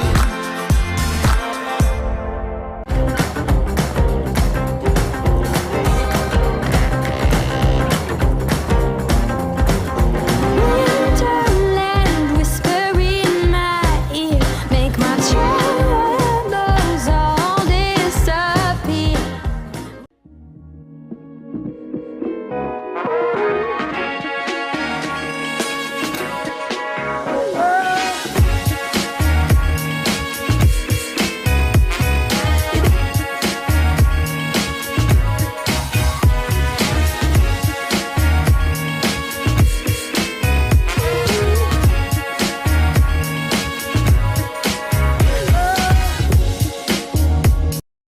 This is a story of a community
So, we're back here at Inverloch, where it's Tooradin-Dalmore leading 4-7-31 to the Sea Eagles 2-4-16. And it's been a good first half of footy, one of the closer games we've seen in recent times for our match of the day down here at West Gippsland Football League. And Inverloch Kongwak were probably a little bit wasteful with their opportunities, and Tooradin-Dalmore were able to pounce, cause lots of turnovers and get a lot of scoring opportunities. I'm your play-by-play commentator, Bailey Allen, joined by Dylan Beaumont. What do you reckon Inverloch Kongwak need to improve on in this second half? Well, just their efficiency with the ball. You mentioned in the second quarter that Tooradin-Dalmore's had dropped off a little bit, but Inverloch, they've probably been along the same wavelength all day. They've hit some targets, but going on your words, they've been a little wasteful, and they just need to be more efficient. They need to access the corridor a little more, because that's when they've thrived, and kicking it to the pack at the wing just hasn't worked for them so far, Baz. Yeah, I feel like that they need a bit more dare to their brand of footy. They need to cut inside the middle a bit more, maybe stop going down the line, try run it through the centre, because that's when the really fast plays happen. Sure, you have the risk of getting that turnover and then they're using the exact same tactic through the middle against you, but when it's been a bit stale, your brand of footy through a first half, I feel like that's when you really need to start taking risks.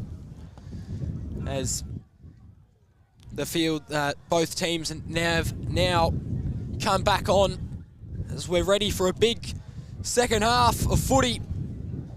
Where would you rather be? Saturday afternoon down at Inverloch. Match of the round. Second half nearly underway. Bailey Allen to get you underway. So it was a good ruck contest there. Piver Wright wasn't tall enough in the end. Tackle to the ground was Oscar Toussaint. Players crowding around the ball like a bunch of seagulls, pun intended. A stoppage, early stoppage, 30 seconds in. Piver Wright didn't even need a tap, just ball came right back down to him. Turns it over though, and here's Mackie, who played pretty good down in the back pockets during that second quarter. Parlberg was looming, but couldn't get to the Sharon in time and rolls out of bounds. Try to apply pressure, but just wasn't good enough to get the mark at the end of the day. So another ball, another throw up or throw in. Wright taps it out. Here's Grew Up. Kicked a goal in that second quarter. Almost a great grab taken, but Suarez ended up with it. And now Scanlon,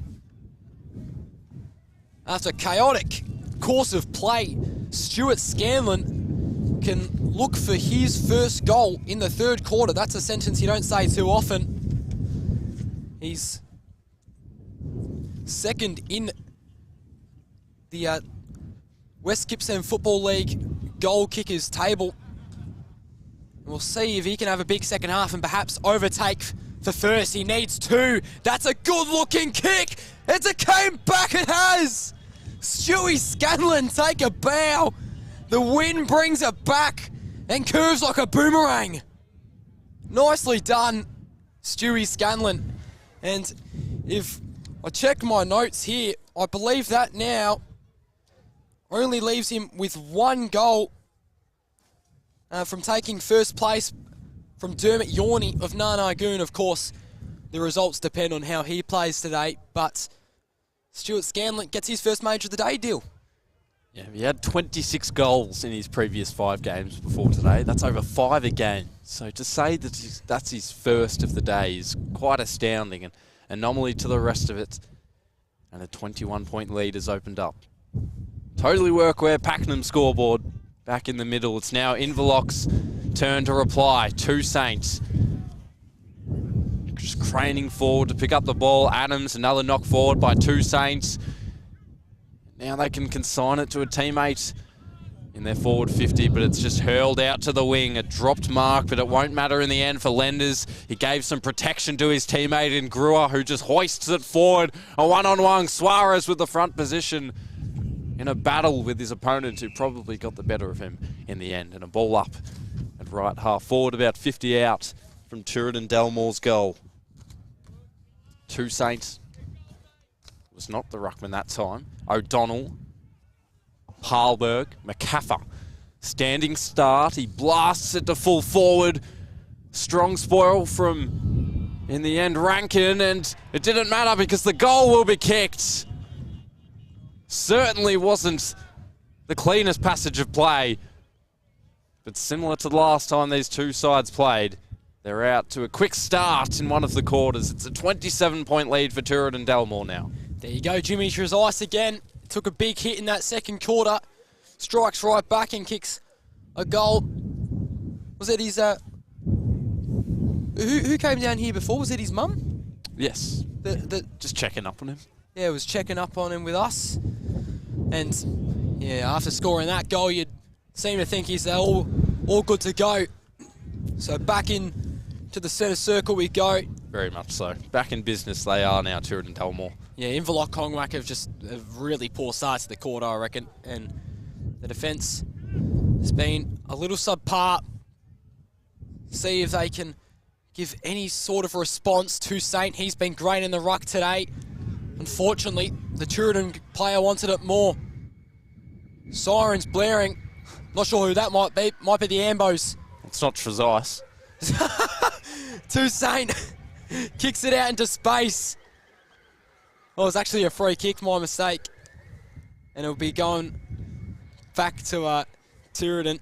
So it'll be Stephen Robb to take the free kick. This will not be a set shot, obviously. Obviously, out of anyone's distance, really. Maybe plug a locket of Malcolm Blight, but that's about it. So, punched out forward. They're just trying desperately to get it out. Almost the mark taken there. That would have been one of the best marks we've seen all year, I reckon. Turned around. Now McCaffer re-enters inside 50. That's a booming kick. Is that going to go? Oh my God, it has! From about 60 or so out. McCaffer has slapped that onto the right and sent it right home. Booked a ticket for the Sharon and sent it on a flight. Brent McCaffer, that's his second of the day. And Tooradin are all guns blazing now. 3 goals in 5 minutes. And now the game is almost out of reach for Inverloch Kongwak. Just the 2 goals against the name. It's an early call, but they just need a goal badly, but they've only kicked the 2 in 2 quarters. I'd say another 1 or 2 might put it out of reach, Baz. Yeah, I actually don't mind that call considering how they've been playing today.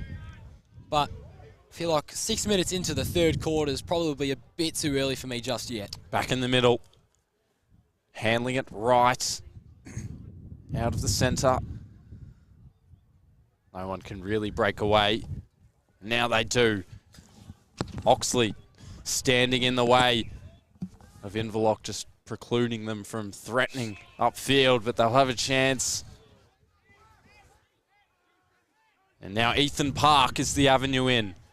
Numbers out wide with Turner, but he goes inside 50. Who was viable? Well, the free kick's being given.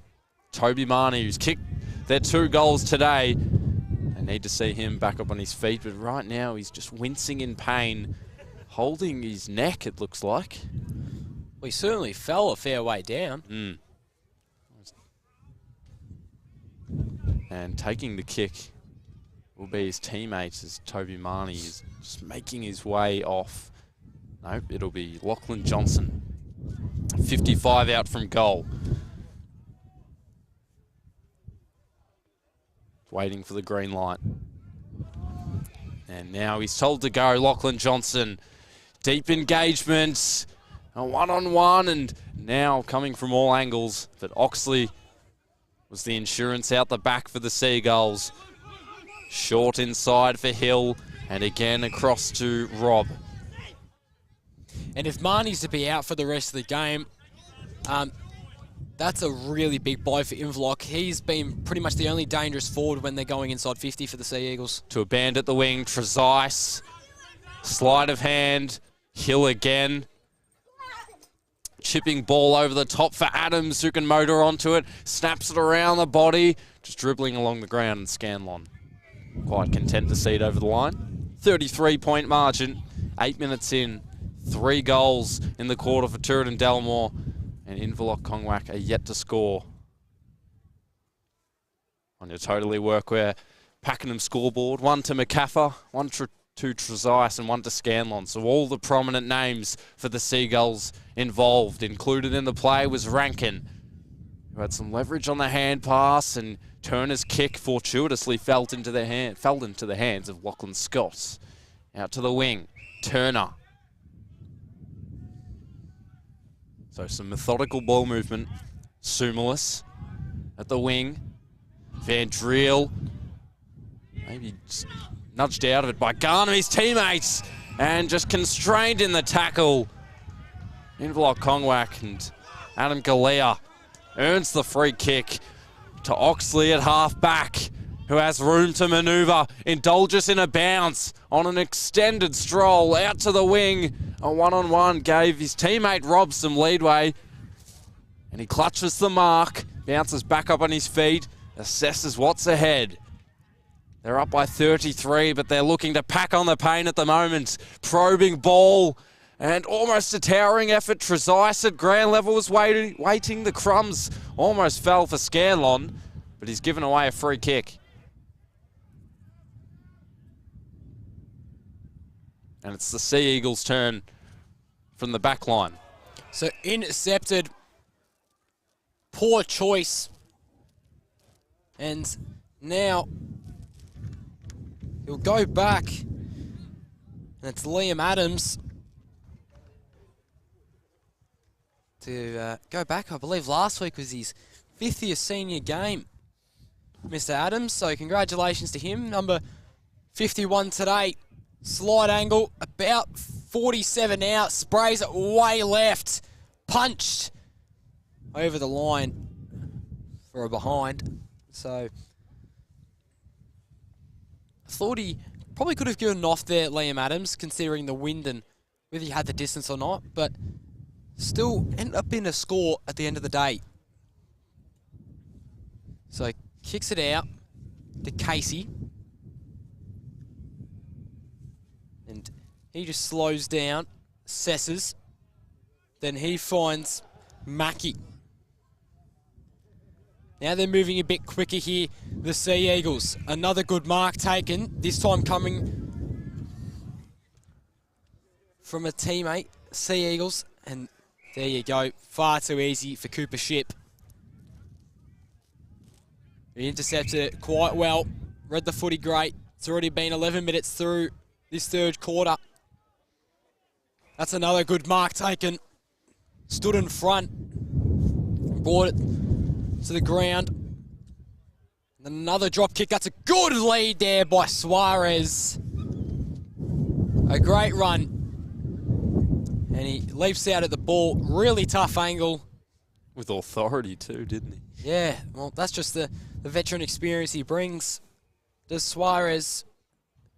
So he's about, you'd say, 40 outs. Pretty tough angle here. He's going to have to do his absolute best. That's not a bad look, though. But he'll go through as a behind. And the scoreboard now reads 7-9-51 to 2-4-16 on your Totally Workwear Pakenham scoreboard. McCaffer just back off the interchange bench. They all swarm in one direction, and that's where it's heading. Over the head of Sumalis, out to Turner, back into the hands of Eels. You can just speculate by hand, but he turned it over. Trezise pounced on.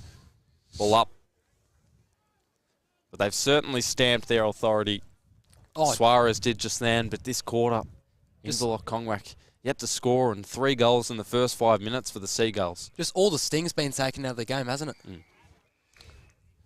Deafening silence from the crowd. Yeah, haven't had much to say at all throughout the entire game. That's just been pretty sloppy sort of day for the Inverloch Kongwak Sea Eagles. And the formidable opponent, of course, Tooradin-Dalmore. But that's what good sides do, Baz. They just make their opponents look like a subpar team. And we know that Inverloch Kongwak definitely amongst the best in the mix. A CAFA and a free kick against Trezise. And they'll swing it across the back line. Now to half back. They're moving across the wing. As he just surveys Rankin over the top to the run of Casey, who speeds. McKenna just dropped the mark and then had it taped to him. Collected it again, turned it over. Blind hand pass works. Into the field of play. Garnham. Some fancy footwork, and now on the non-customary left, put it up for Van Driel. Was unable to take the mark. The defence holds up again. And now they're disturbed. We'll have a ball up about 45 out from goal for Inverloch. Where has that been all day? The forward 50 pressure was great. They moved inside towards goals terrifically. Two Saints, McCaffer, brawny forwards everywhere for Inverloch Kongwak. Two Saints hand pass was slightly miscued. And almost a mark taken. Bashed into the centre of the ground. The numbers at ground level are with Inverloch Kongwak. 3v2, but Trezise will pressure and did. And now he's driven into the ground. And we'll have, is it a ball up? It's a free kick going the way of Inverloch Kongwak. Maybe a little unlucky for Trezise, who's still making his play. Hangs up in the air and now falls to the back of the pack. McKenna right on his tail. And again, a strong tackle engulfed by it was Lachlan Scott. And the Tooradin-Dalmore players wondering why it wasn't given. Nice body use in the ruck. Into the ground, Lenders. About 25 out from Inverloch Kongwak's goal, and they desperately need one now. Just under 15 minutes. It's a 35-point lead on the Totally Workwear Pakenham scoreboard. McCaffer managed to keep it in right on the barrier on the left. Puts it out on the full. It'll be on its way back. And Wyatt will reposition. Turner is on short. But he takes it inside, extending his vision. And, well, the defence, they just can show a clean pair of heels out of there. And we'll have a ball up or a throw in, a centre wing, still a 35-point lead. So Inverloch looked dangerous there momentarily, but just struggled to keep it in. So Boundary throw in for centre wing, pivot right, got the hit out, Pahlberg.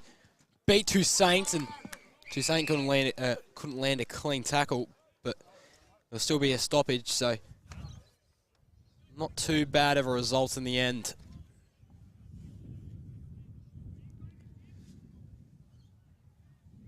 And we're just seeing today why this Tooradin-Dalmore defence has only allowed 400 or so points in over 3 months of footy. Their defence just so good as grew up. Kick across the body, that was clever. Finds Scanlon, who just chips it along. Tried to find Trezise, I believe, but instead found his opposition in Thomas Wyatt. And then we're now near the forward pocket of Tooradin-Dalmore's forward line. And they did this against Phillip Island as well. They were both unbeaten at that stage, and Tooradin just outclassed them, defeating them by about 60 points. A lot of altitude in the throw-in. It makes its way closer to the boundary line. McCaffer tried to impose himself, gave it to Pahlberg, who floats one forward, and Rankin. A nice contested mark, but he's dropped it. It's out of bounds. We'll have a throw-in. Just waiting for the final verdict. 35 points. Tooradin-Dalmore lead this by. And again, they can kick another one here and put the game beyond doubt. Casey from the back line. Should be a free kick down the field, or is it coming back? No, McKenna will kick it back to the player who will take the free kick in Park. Left back pocket. A lot of movement from Tooradin-Dalmore, but it's quite stagnant for Inverloch Kongwak up the field. And now they'll progress past this barricade that has just shelled them in. No, instead they'll regress back to Turner. Van Driel's on the outer side. He can take it through. Oh, instead he puts it right into the danger zone, and we'll have another ball up. 25 out from goal, but it's just costly turnovers and futile kicks like that that can cause goals from the opposition. And another stoppage, Trezise this time out of the ruck. He'll get his own ball, but it's extracted by the defence. Ship just over his head, necessary intervention again from the defence. McCapper, Oxley. Hand pass right into the hands of the Sea Eagles, who can just make their way across the field slowly. But again, they turn it over. Egan does that as well. So sloppy football at the moment for both sides. 19 and a half minutes in, still that 35-point margin. Turner has it on the outer side at centre wing. Scanning ahead, but he takes it all the way back, and they'll elect to switch it. Mackie wasn't perfectly positioned. It hits the head of Rankin and bounces right to Paarlberg, who makes it work. Trezise had to adapt to the situation. Suarez is parked underneath. And a free kick pinned out for the Sea Eagles, who will have to do it all again. We'll see if there's some system to their approach this time as Rankin walks across the back line and kicks it into the middle. So centering kick. Inverloch just trying to rage through the contest. Free kick paid. McCaffer is furious. So now goes in the wing towards Turner. And like on many occasions today, it's actually Casey, my mistake. He plays on. Oh, he's almost wrapped up there. But his agility was too good. Now it's Samilis. He marks it centre wing. Just moving the footy really slow here. The Sea Eagles hasn't worked much for them today, but here's another inside 50 entry. Garnham almost got it out, but another turnover. And that will, I think the call was out of bounds on the full. And it is. So now Lachlan Scott. Goes Casey. The run-up 2018 best and fairest for this club. He's also a bartender. Bet you didn't know that. So the bartender mixes up a bit of a cocktail. Oh, almost a great grab taken there by a Sea Eagle. But the Seagulls were there. But turnover. Snaps it. There we go. Sea Eagles footy. And that is Mitch Hewitson. We'll see if that can galvanise them, Baz. Yeah, well, he looks like a sort of young fella, and there was a lot of beeps, a lot of cheers. May have been his first goal in senior footy. But Mitch Hewitson, is that what puts the fire in the Sea Eagles' belly?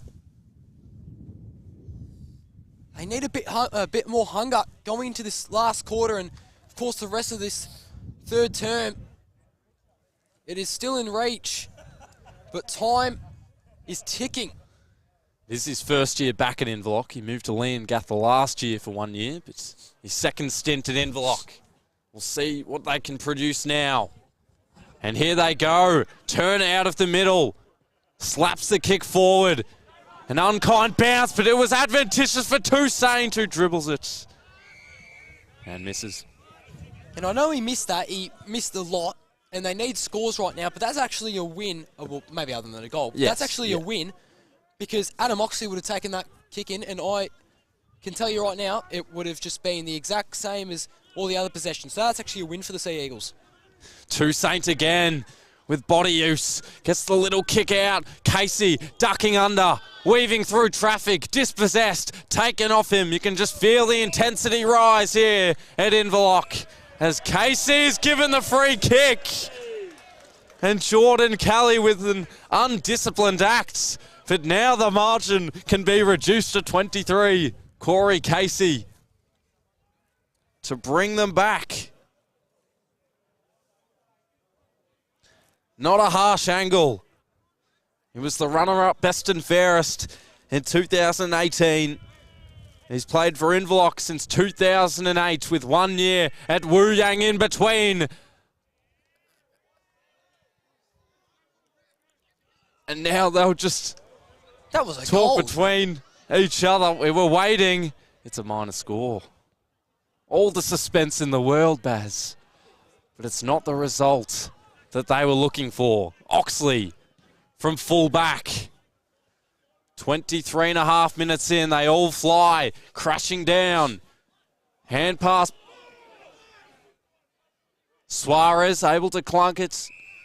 Turns it over. Sumalis. And again, it's 50 metres, is it? Must be. So they'll have a chance here. And a sudden shift. Subsequently, a shot at goal here. The entire attitude and atmosphere has changed. It has. You'd think it was a 1-point game, but right now it's a 28-point game. A fair ride. Van Driel at the back. Unable to rake it in. Back to the wing. Trezise was the only seagull. He did make a contest, and he also laid a strong tackle, and he will be rewarded. Well deserved. James Trezise, body on the line stuff. And Trezise just has about the 3 votes. Oh, well, commentators curious, my bad. Toussaint off by hand. Fast moving footy. No one had the footy in the ends. Wanted a free kick. Now handball at the Van Driel. It was turned over though and goes over the boundary line. And my goodness, it's a big margin, but I am loving the atmosphere out here as Adam Galea calls the stoppage. Toussaint in the ruck, going at Suarez. Forward 50 for the Sea Eagles, turns over. Galea gets his second touch of the footy in about 15 seconds, goes to the boundary line, and they'll call it back for a boundary throw in. Some excellent quality of football we've seen in the past couple minutes. Don't mind if I do. Well, now they've just injected some life into the game. Yeah, there's a lot more passion, a lot more energy from the Sea Eagles squad. I'm loving it. So, boundary throw in, pivot right. Got the hit out, almost punched his man in the face. That's a big hard tackle taken by Adams. And Casey wants to go on for a run, but umpire says my ball. Don't think about going too far, mate. So right, couldn't win that one. Another stoppage. Trying to argue his case for pushing the back was Jamison Similis. So right, wins against Eels. This is what Tooradin need. Just needed to get a little bit further away. Now going on a run is Johnny Duff. Sends it. Here's Scanlon. He's got a paddock in front of him. What great defense, though. The energy down here at Inverloch. And it just quiets down for a little bit. Scanlon nearly had the world in the palm of his hands. If they can convert before 3/4 time, you just feel they'll lift here in the last quarter. McCaffer. That is just what they can't do, though. Silly kicks that cause turnovers. McCaffer marks that one easily. Takes his full amount of time and sends a high one. Suarez nearly grabs that one under a Seagull's leg. There should be a stoppage. Oh, wow. Holding the ball. Wow, that is a stiff call from the umpire. His argument was he fell on top of it. And I guess that, you could argue that. But nonetheless, Casey kicks it out to the wing. Parlberg, or there was actually Ship, in fact, stood strong in defence, and now Tooradin's starting to get up and about again. Over 27 minutes into this third quarter. It's a 28-point ball game, but these last 7 or 8 minutes, I've been quite infatuated with it. Oh yeah, it's been entertaining. It's been majority Inverloch, Tooradin-Dalmore. They have responded with a few entries, but they haven't been able to kick a goal. So maybe they haven't fully shut the door yet, Baz. Another tackle and another ball up. But now the message at 3/4 time is interesting. As the siren does sound and the huddles will begin. And the chatter and talk amongst the Inverloch Kongwak side will be that they have hope. And it's set up for a finish. Similar to last night, it is a 28-point ball game at 3/4 time. Inverloch Kongwak, they're still fighting hard. They're very gallant and they're afraid to give up. We'll take a quick break, but prepare yourselves for this last. It's 3-5-23 for 7-9-51 on your Totally Workwear Pakenham scoreboard.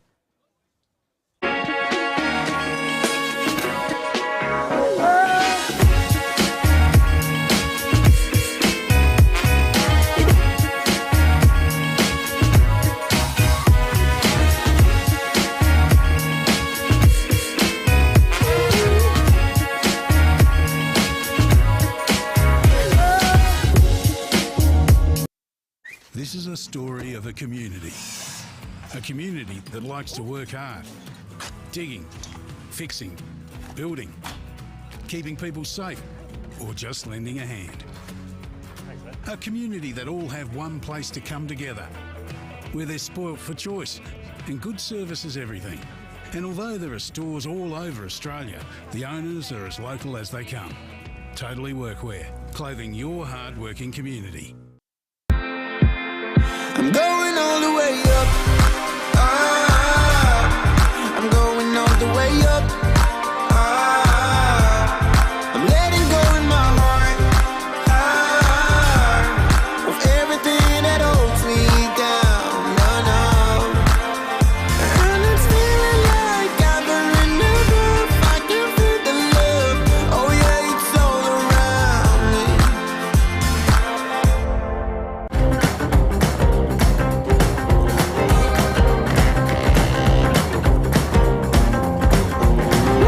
Winterland whisper in my ear, make my troubles all disappear.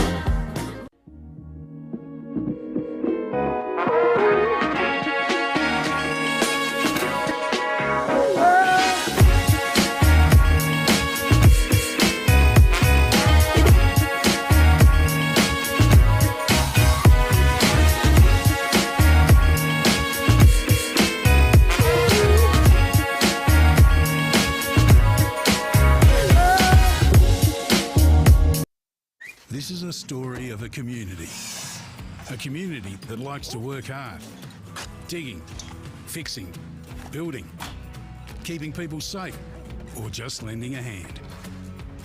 A community that all have one place to come together, where they're spoilt for choice and good service is everything. And although there are stores all over Australia, the owners are as local as they come. Totally Workwear, clothing your hard-working community. I'm going all the way up. Ah, I'm going all the way up. Ah, I'm letting go in my heart. Ah, of everything that holds me down. No, no. And it's feeling like I'm in the roof. I can feel the love. Oh yeah, it's all around me.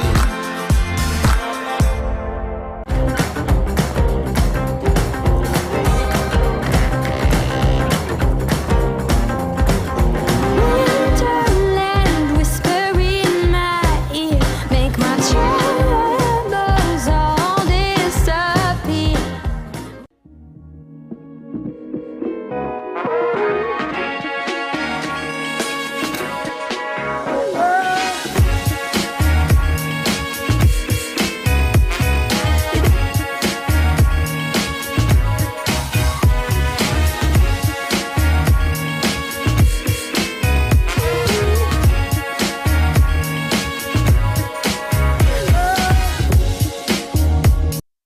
This is a story of a community that likes to work hard, digging, fixing, building, keeping people safe, or just lending a hand. A community that all have one place to come together, where they're spoilt for choice and good service is everything. And although there are stores all over Australia, the owners are as local as they come. Totally Workwear, clothing your hard-working community. I'm going all the way up. Ah, I'm going all the way up. Ah, I'm letting go in my heart. Ah, of everything that holds me down. No, no. And it's feeling like I'm in the roof. I can feel the love. Oh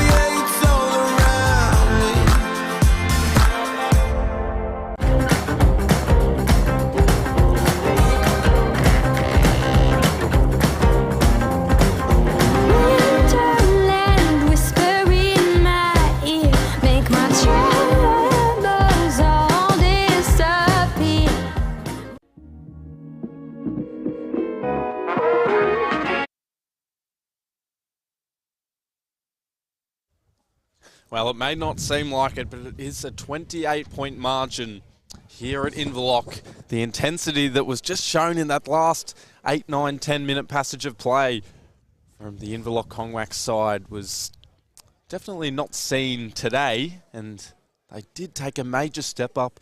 Bailey Allen alongside me, 28 points. You feel as if Tooradin-Dalmore were almost hanging on for that last little play there? Yeah, they sort of levelled it back out a little bit, did the Seagulls, going into three-quarter time. But if Inverloch Kongwak are able to bring their absolute best, which was that 5 to 10 minute period there in that third quarter, they are definitely a chance. I'm still going to go the safe option and back Tooradin-Dalmore just because of the quality of their side. But they are a real chance, the Sea Eagles. Now, how's this? The Tooradin-Dalmore players are already in their positions. Inverloch Kongwak are just leaving their huddle.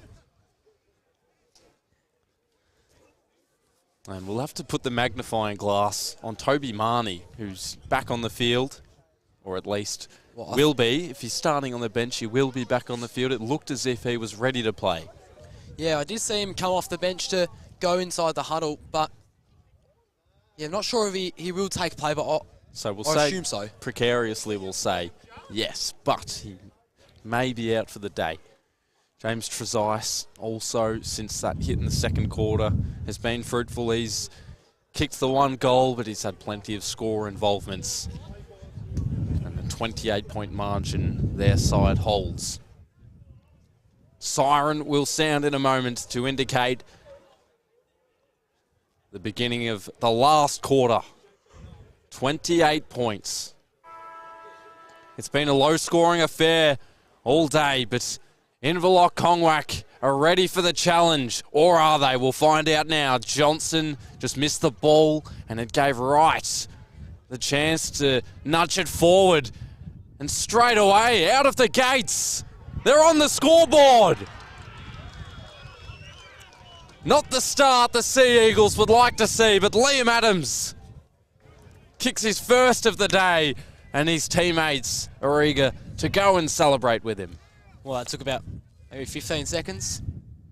That is remarkable. You'd think you'd come out with all the motivation and all the hunger in the world after that performance in the third quarter, and there you go. Just let one slip right away from the Seagull and Liam Adams. So It's what quality sides do, Baz. yeah, well, they've been the benchmark all year, have Tooradin, by far the premiership favourites this year. So ball taps out, going towards the wing. They're still playing a little bit of basketball here.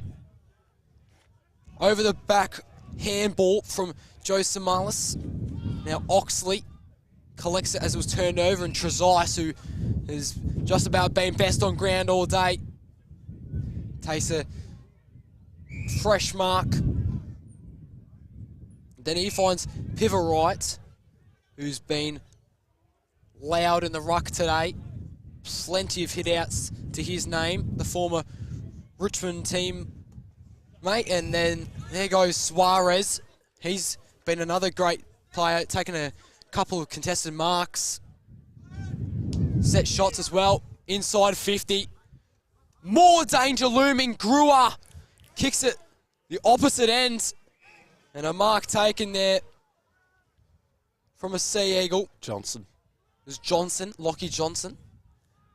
And they kick it. No one even touched the footy there. Now McKenna can do a U-turn. Turn back, try to find his teammate, but couldn't get a clean mark. Casey out to centre wing. This could be a really big opportunity. Van Drill drills it into the chest of a teammate. And more slow footy, almost turned it over. Casey could have got it if he ran a bit harder. McKenna ended up with it instead. Now Kelly turns it over. So they'll re-enter, and that is wasteful, wasteful, wasteful. I cannot believe that. Just not the option they would have liked. McCaffer at half-back. And now the margin at 34. Inverloch Kongwak just have to hold some belief and attack the scoreboard as McCaffer's kick is a little indiscriminate and it's turned over. Park takes the mark and then sends it right to the teeth of goal. It almost bounced through, hits the woodwork on the way past. And Oxley. Hurried kick to the wing. Flying through, teammates collided into each other, allowed Garnham some room. The field's quite capacious ahead of him. That kick probably out in the full. No! Nice aerial presence in the end. And they'll have a shot at goal. Tate coming. Difficult angle. Playing with the Gippy Power for 2022. Only the 3 games of senior footy this year. What a moment for this man. Question is, does he have a sense of occasion on the left? He hooks it inside. That's a professional finish. And Tate Cumming returns it on the scoreboard. Yeah, it's a pretty hard shot on goal. Set shot, didn't have much room. And yeah, really tough angle. Slots it. Nicely done from Tate Cumming. It's had 27 points the difference. Well, now they've outscored them in the last quarter. Yeah. 4.5 minutes has gone by in this last, and it's 27 points. So it's still within reach. They just need another goal on the board as soon as possible, really, Baz. Just need some really fast, intense footy like we saw down the opposite end just before. Pivot right, put his man on the floor. Ball just getting tapped by both Seagulls and Sea Eagles alike. No clean disposal taken. Pivot right, spins. That's unlikely from the big man, but on this occasion he did. Suarez on the chase for it. He gets pushed over the boundary line by Eels. And now probably about 5 metres or so away. Just looks like the tag's gone to McCaffer. Well, McCaffer's been big all day, so he's found a lot of the footy. So I wouldn't be surprised if it was a tag right in to Saints in the ruck. It was luckily Mackie got onto it. Ball, what a tackle! That is holding the ball. O'Donnell, the former vice captain. He's only played 2 games this year against Dalston and Nana Goon, and what a tackle! Now Oxley, that is a shank of a kick. That is anticlimactic if I've ever seen it. Well, the crowd not afraid to give him a little bit of lip. And from the back pocket, Eels. Using Rankin as a reference. And then with his footwork, almost turned it over. And now look at the ramifications of this. If they can just get boot to ball, they do. But it's another opportunity gone begging for Tooradin-Dalmore, and they can't quite flush them away. So Lewis Hill was the one who missed that one. Yep. Could have. And Mackie from full back again turns it over. Here's Hill to make amends. Suarez has missed as well. The lot. So He missed it all. My goodness. This is most unusual. We've had 3 opportunities right in front of goal. 2 have missed, 1 out, or in fact 2 out in the full, 1 has missed. Oxley remains dangerous. Here is McCaffer. Spontaneously around his body. Hill, Trezise, right on the back of him. It was Turner, and another kick out in the full. Really choppy footy at the moment. As Turner just gets stuck in a Trezise a bit. I wouldn't be doing that personally when you're down by 28, and Trezise has been the best player on field, but that's just my opinion. So they kick it out, centre wing. Will a mark be taken on this occasion? No, Trezise gives it off by hands. And then over the line they go. It was Brad Lenders who took it over in that occasion. Time is not on their side, the Sea Eagles. Of course, we saw St Kilda and come back from a really big margin against the Western Bulldogs last night. Didn't get the win in the end. Could we see something similar today? So dropped footy, could have been incorrect disposal, but umpire calls play on. Lenders dropped it. You've got a couple players. It was Van Drill who put his opponent into the floor. It was Palberg at the bottom of that pack. And Toussaint versus Wright. It's been a pretty good contest today. Wright has the strength, but Toussaint has the height. So another stoppage. Remains on the wing. And whistle blown. And Toussaint will end up with it. Need a goal here. They do. So goes with that left foot. Almost a mark taken at half forward. Desperately need anything here to see Eagles if they have any hope of winning today. Out by hands. Here's Turner. Sloppy. Now they can go out here to Seagulls. But what a tackle! What a tackle! The pressure from Oscar Toussaint. Laid his man into the ground. And now Toussaint, I think he thinks he's got the distance here. It's gonna need a fair kick at the footy here. But can you imagine if it went through? The things it would do for this side, it won't. Won't have the legs. But still in play, however. There's a lot of white jumpers around this Sharon. It goes out of bounds. And that's after the Toussaint miss on the set shot. No score. It's 8-10, 58 plays, 4-6, 30. Better result. Tooradin-Dalmore leading this one by 28. If you're just joining us, another savage tackle. Whistle blown. My ball, says the umpire. Casey, who hasn't been too bad this game, is just lurking near that box, and once again another stoppage. This has gone a little bit stale here in this last minute. I'm sure we're in for a lot more action.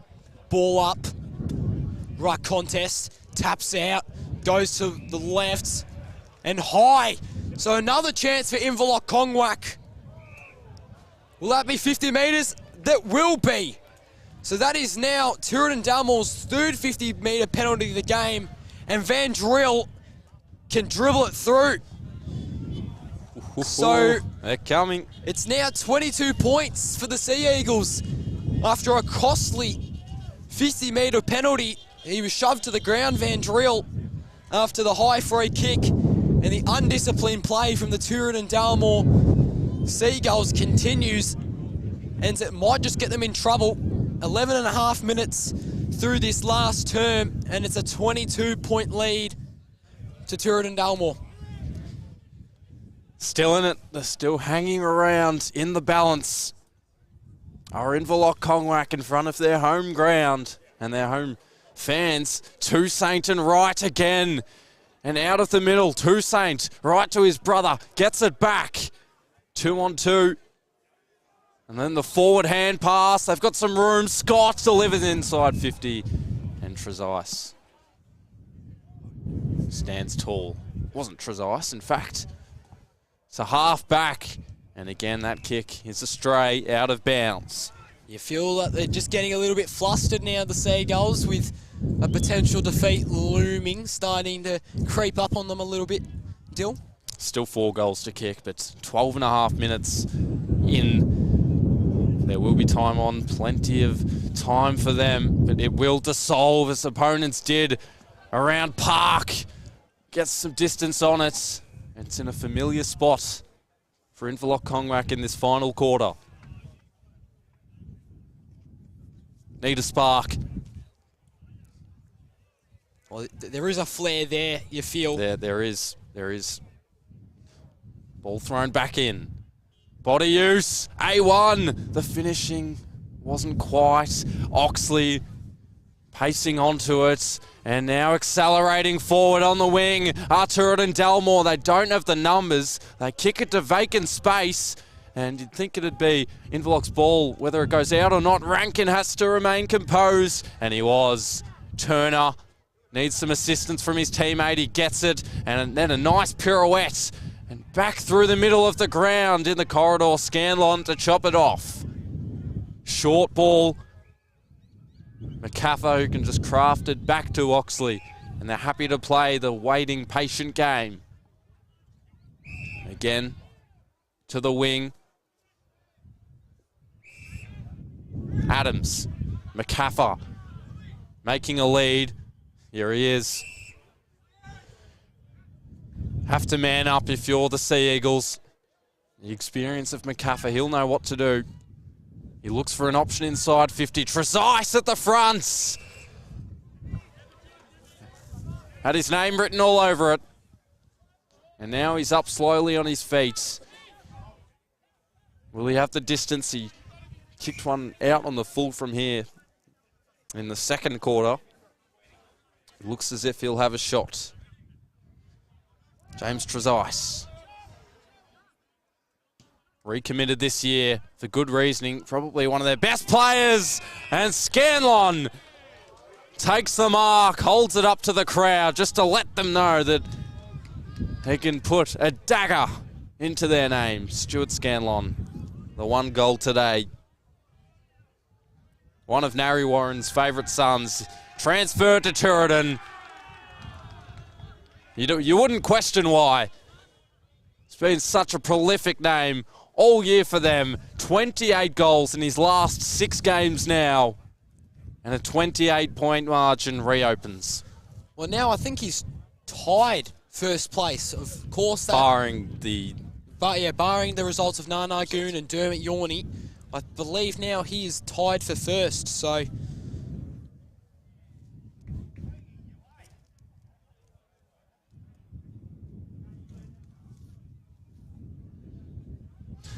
28 points. It's 9-10 to 5-6 on the Totally Workwear Pakenham scoreboard. Of course, the new store has just opened. 15 minutes and counting. McCaffer piercing his way through, but he's disarmed, and it's holding the ball. Park, who's been attached to him in this last quarter, dispatches it out wide. Mark not quite taken, and in the end, nothing was attained for the Sea Eagles. And the Seagulls work it across the wing. McKenna has McCaffer nearby. Instead, goes to the wing. Numbers with the Sea Eagles. Turner spinning around. And just getting away seamless.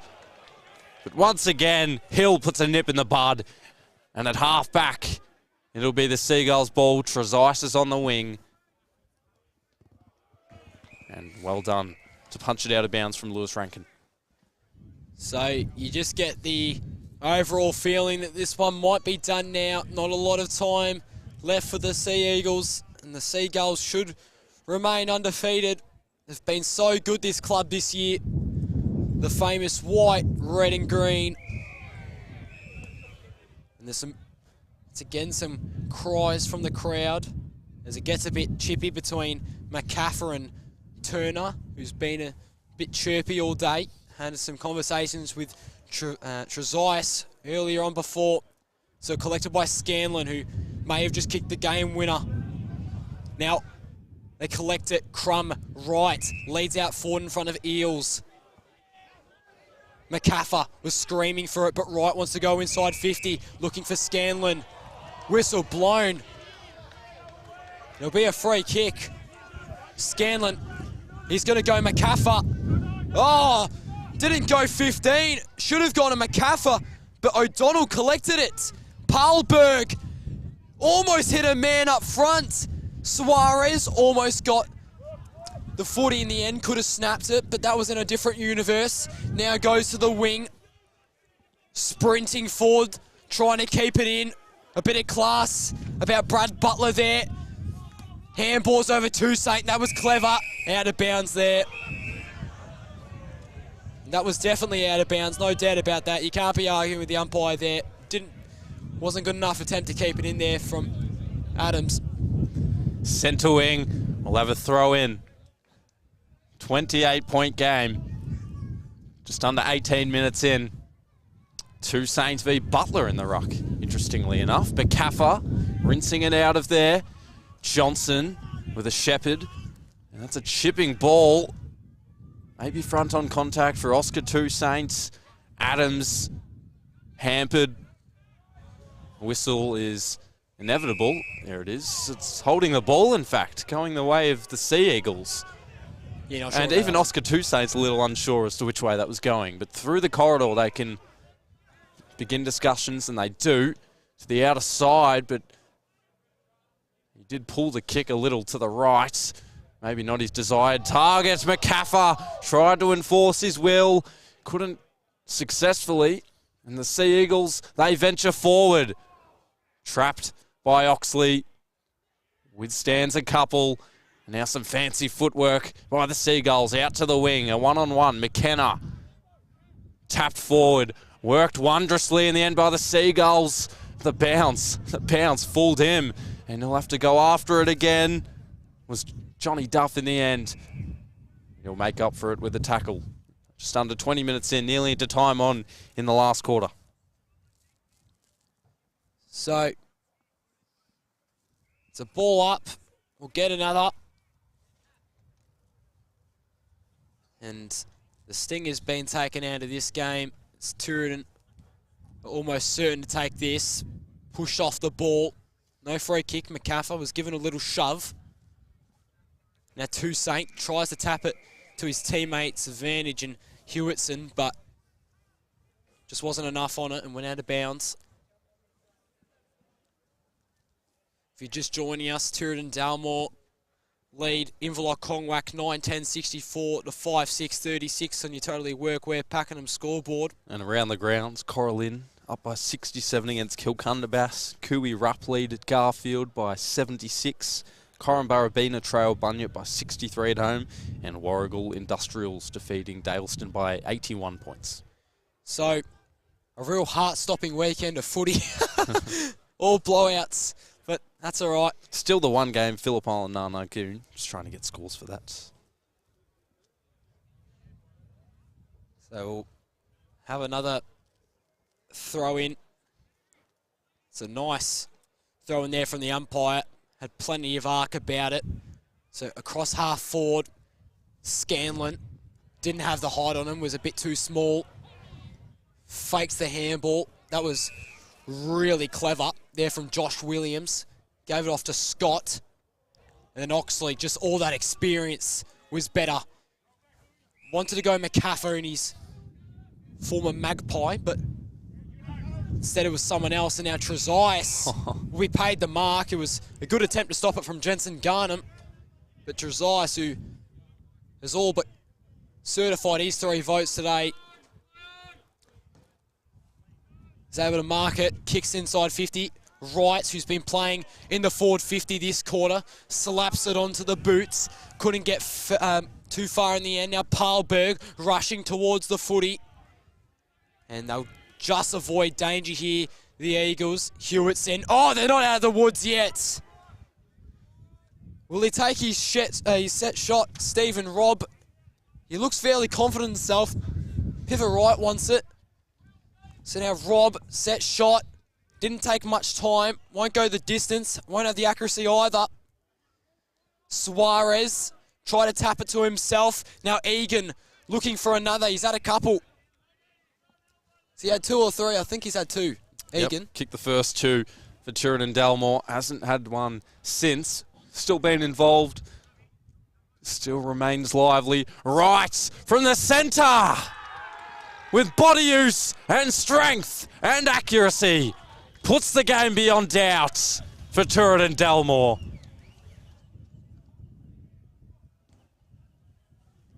A 34-point lead. 10-10-70 to 5-6-36. He's drafted by the Tigers in 2011. Played that's the Richmond Tigers, by the way. Played a lot of footy for Coburg, their VFL side. He deserved a goal. He did. He's been great in the ruck all day, has Pivot Wright. Even against Toussaint, who's most definitely got the height against Wright. He definitely deserved a major in the position he normally plays at, is It's a ball up in the centre square. Tooradin have sealed this one up with 23 minutes into this final term. Wind is still blaring. Yep, as always down here in Inverloch, right next to Bass Strait, or very close to it at least. Trezise was courageous, looked up towards the ball, then gives off to McKenna, who's shining in the sunset. Mark wasn't able to be taken, as a couple of guys just taps it around for a little bit. Now they can push forward here, the Eagles. Van Drill! He's hunted down, holding the ball. Van Drill had no idea that Lenders was right behind him. Now Rob in the middle. Suarez over to the wing, and then he plays on. That's Johnny Duff. Tries to kick it out to someone's advantage. Won't take it. Egan, who's been good in the first half today. Scanlon, does he want a final one? Trying to look for number 3 today. Take outright number 1 spot on the goal leaders scoreboard. He's flung around. Casey. Now Toussaint. Sun has really come out. What a beautiful setting we've got here at the moment. To end off a Saturday afternoon of footy. Hewitson. Mark wasn't paid. Whistle blown. And I reckon it was a high free kick going in the way of the Sea Eagles. So off by hands from Hewitson to Casey. And then he hits the man directly on the chest. That was a lovely kick. And he's just going to go back there. Nearly 25 minutes in.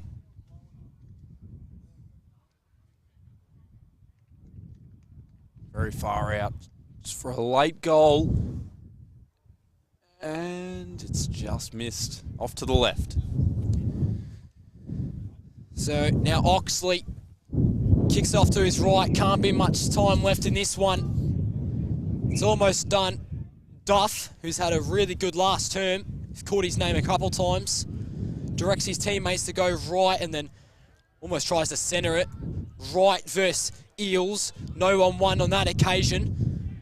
Sea Eagles just trying to make the percentage look a bit healthier perhaps. Down by 33 points. 25 and a half in to this fourth quarter. Toussaint knocks it to Casey. Umpire calls my ball. There can't be much longer left in this one. So Wright didn't have the height, but got well above. Almost a good mark taken there. Will there be a free kick paid? No, I thought I might have heard a whistle. My mistake. Now another Toussaint. Oscar. That's going to go out of bounds in the full, or it might go for a behind. It will go for a behind. And 26 and a half minutes in. 10-10 to 5-8.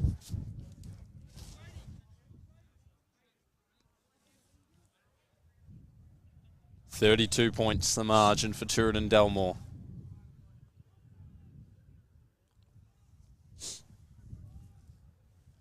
And Oxley with the customary right foot, just as the siren sounds in the Battle of the Birds, as we like to call it.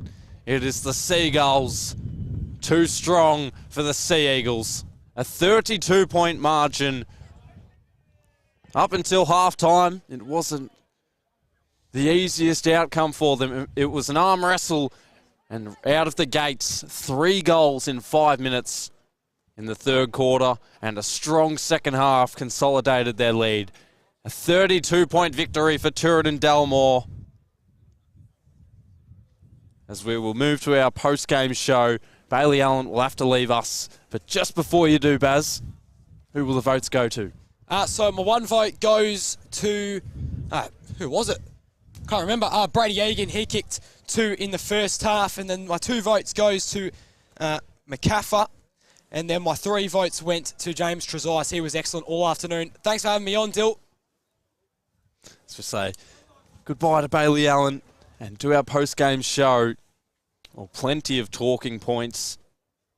Brady Egan to get them off to the hot start, and even for Inverloch Kongwak, Toby Marnie, who kicked his 200th goal. You thought that he would put some life into the game for Inverloch Kongwak. Both sides were inaccurate, but that's what the wind will do down here at Inverloch. Stuart Scanlon didn't have a goal until the third quarter, and then he put the finishing touches on with his second in the fourth quarter. Peter Wright was able to kick a goal, but no bags of 3 and above. Multiple goals for Brent McCaffer, Brady Egan and Stuart Scanlon. And in the end, it was all too dominant for Inverloch Kongwak was the midfield of Tooradin-Dalmore, who moved to 14-0. Inverloch Kongwak 11-3, and we will have to wait for the pending results over at Narnagoon. They'll play Phillip Island, or they are playing Phillip Island. We'll just wait to see if it affects Inverloch's position. Our mark of the day, brought to you by Fused by King G. Not too many contenders as opposed to usual, but we've gone with Toby Marnie, who took a strong mark in the second quarter, and it did result in a goal out of their 5. It was their only of the second quarter by Mitch Hewitson. In fact, it was Toby Marnie again, so he took the mark, and later on down the line he kicked the goal, so he finished off a nice sequence. And our King G Trade Comfort Max goal of the day, we have rewarded Blake Brewer, who lined up from 50 out on the run. He was dictating play earlier, made his way through a couple of defenders, and then launched it from 50 out, and that gave them a 21-point lead. And at half-time, they were only up by 15, and from then, they outscored Inverloch by 4 goals. But that'll do it for us from here. Next week, we will be at Narnagoon. They'll play the Warragul Industrials, which seems like a great clash on paper, and it's just who will be the better side on the day. But today, Tooradin-Dalmore with a 32-point victory over Inverloch Kongwak. 10-10-70 to 5-8-38. I hope you enjoyed today's match, brought to you by Fairhaven Homes. I'm Dylan Beaumont. Thanks to Harrison Carbis for the camera work. We'll see you next week. Goodbye.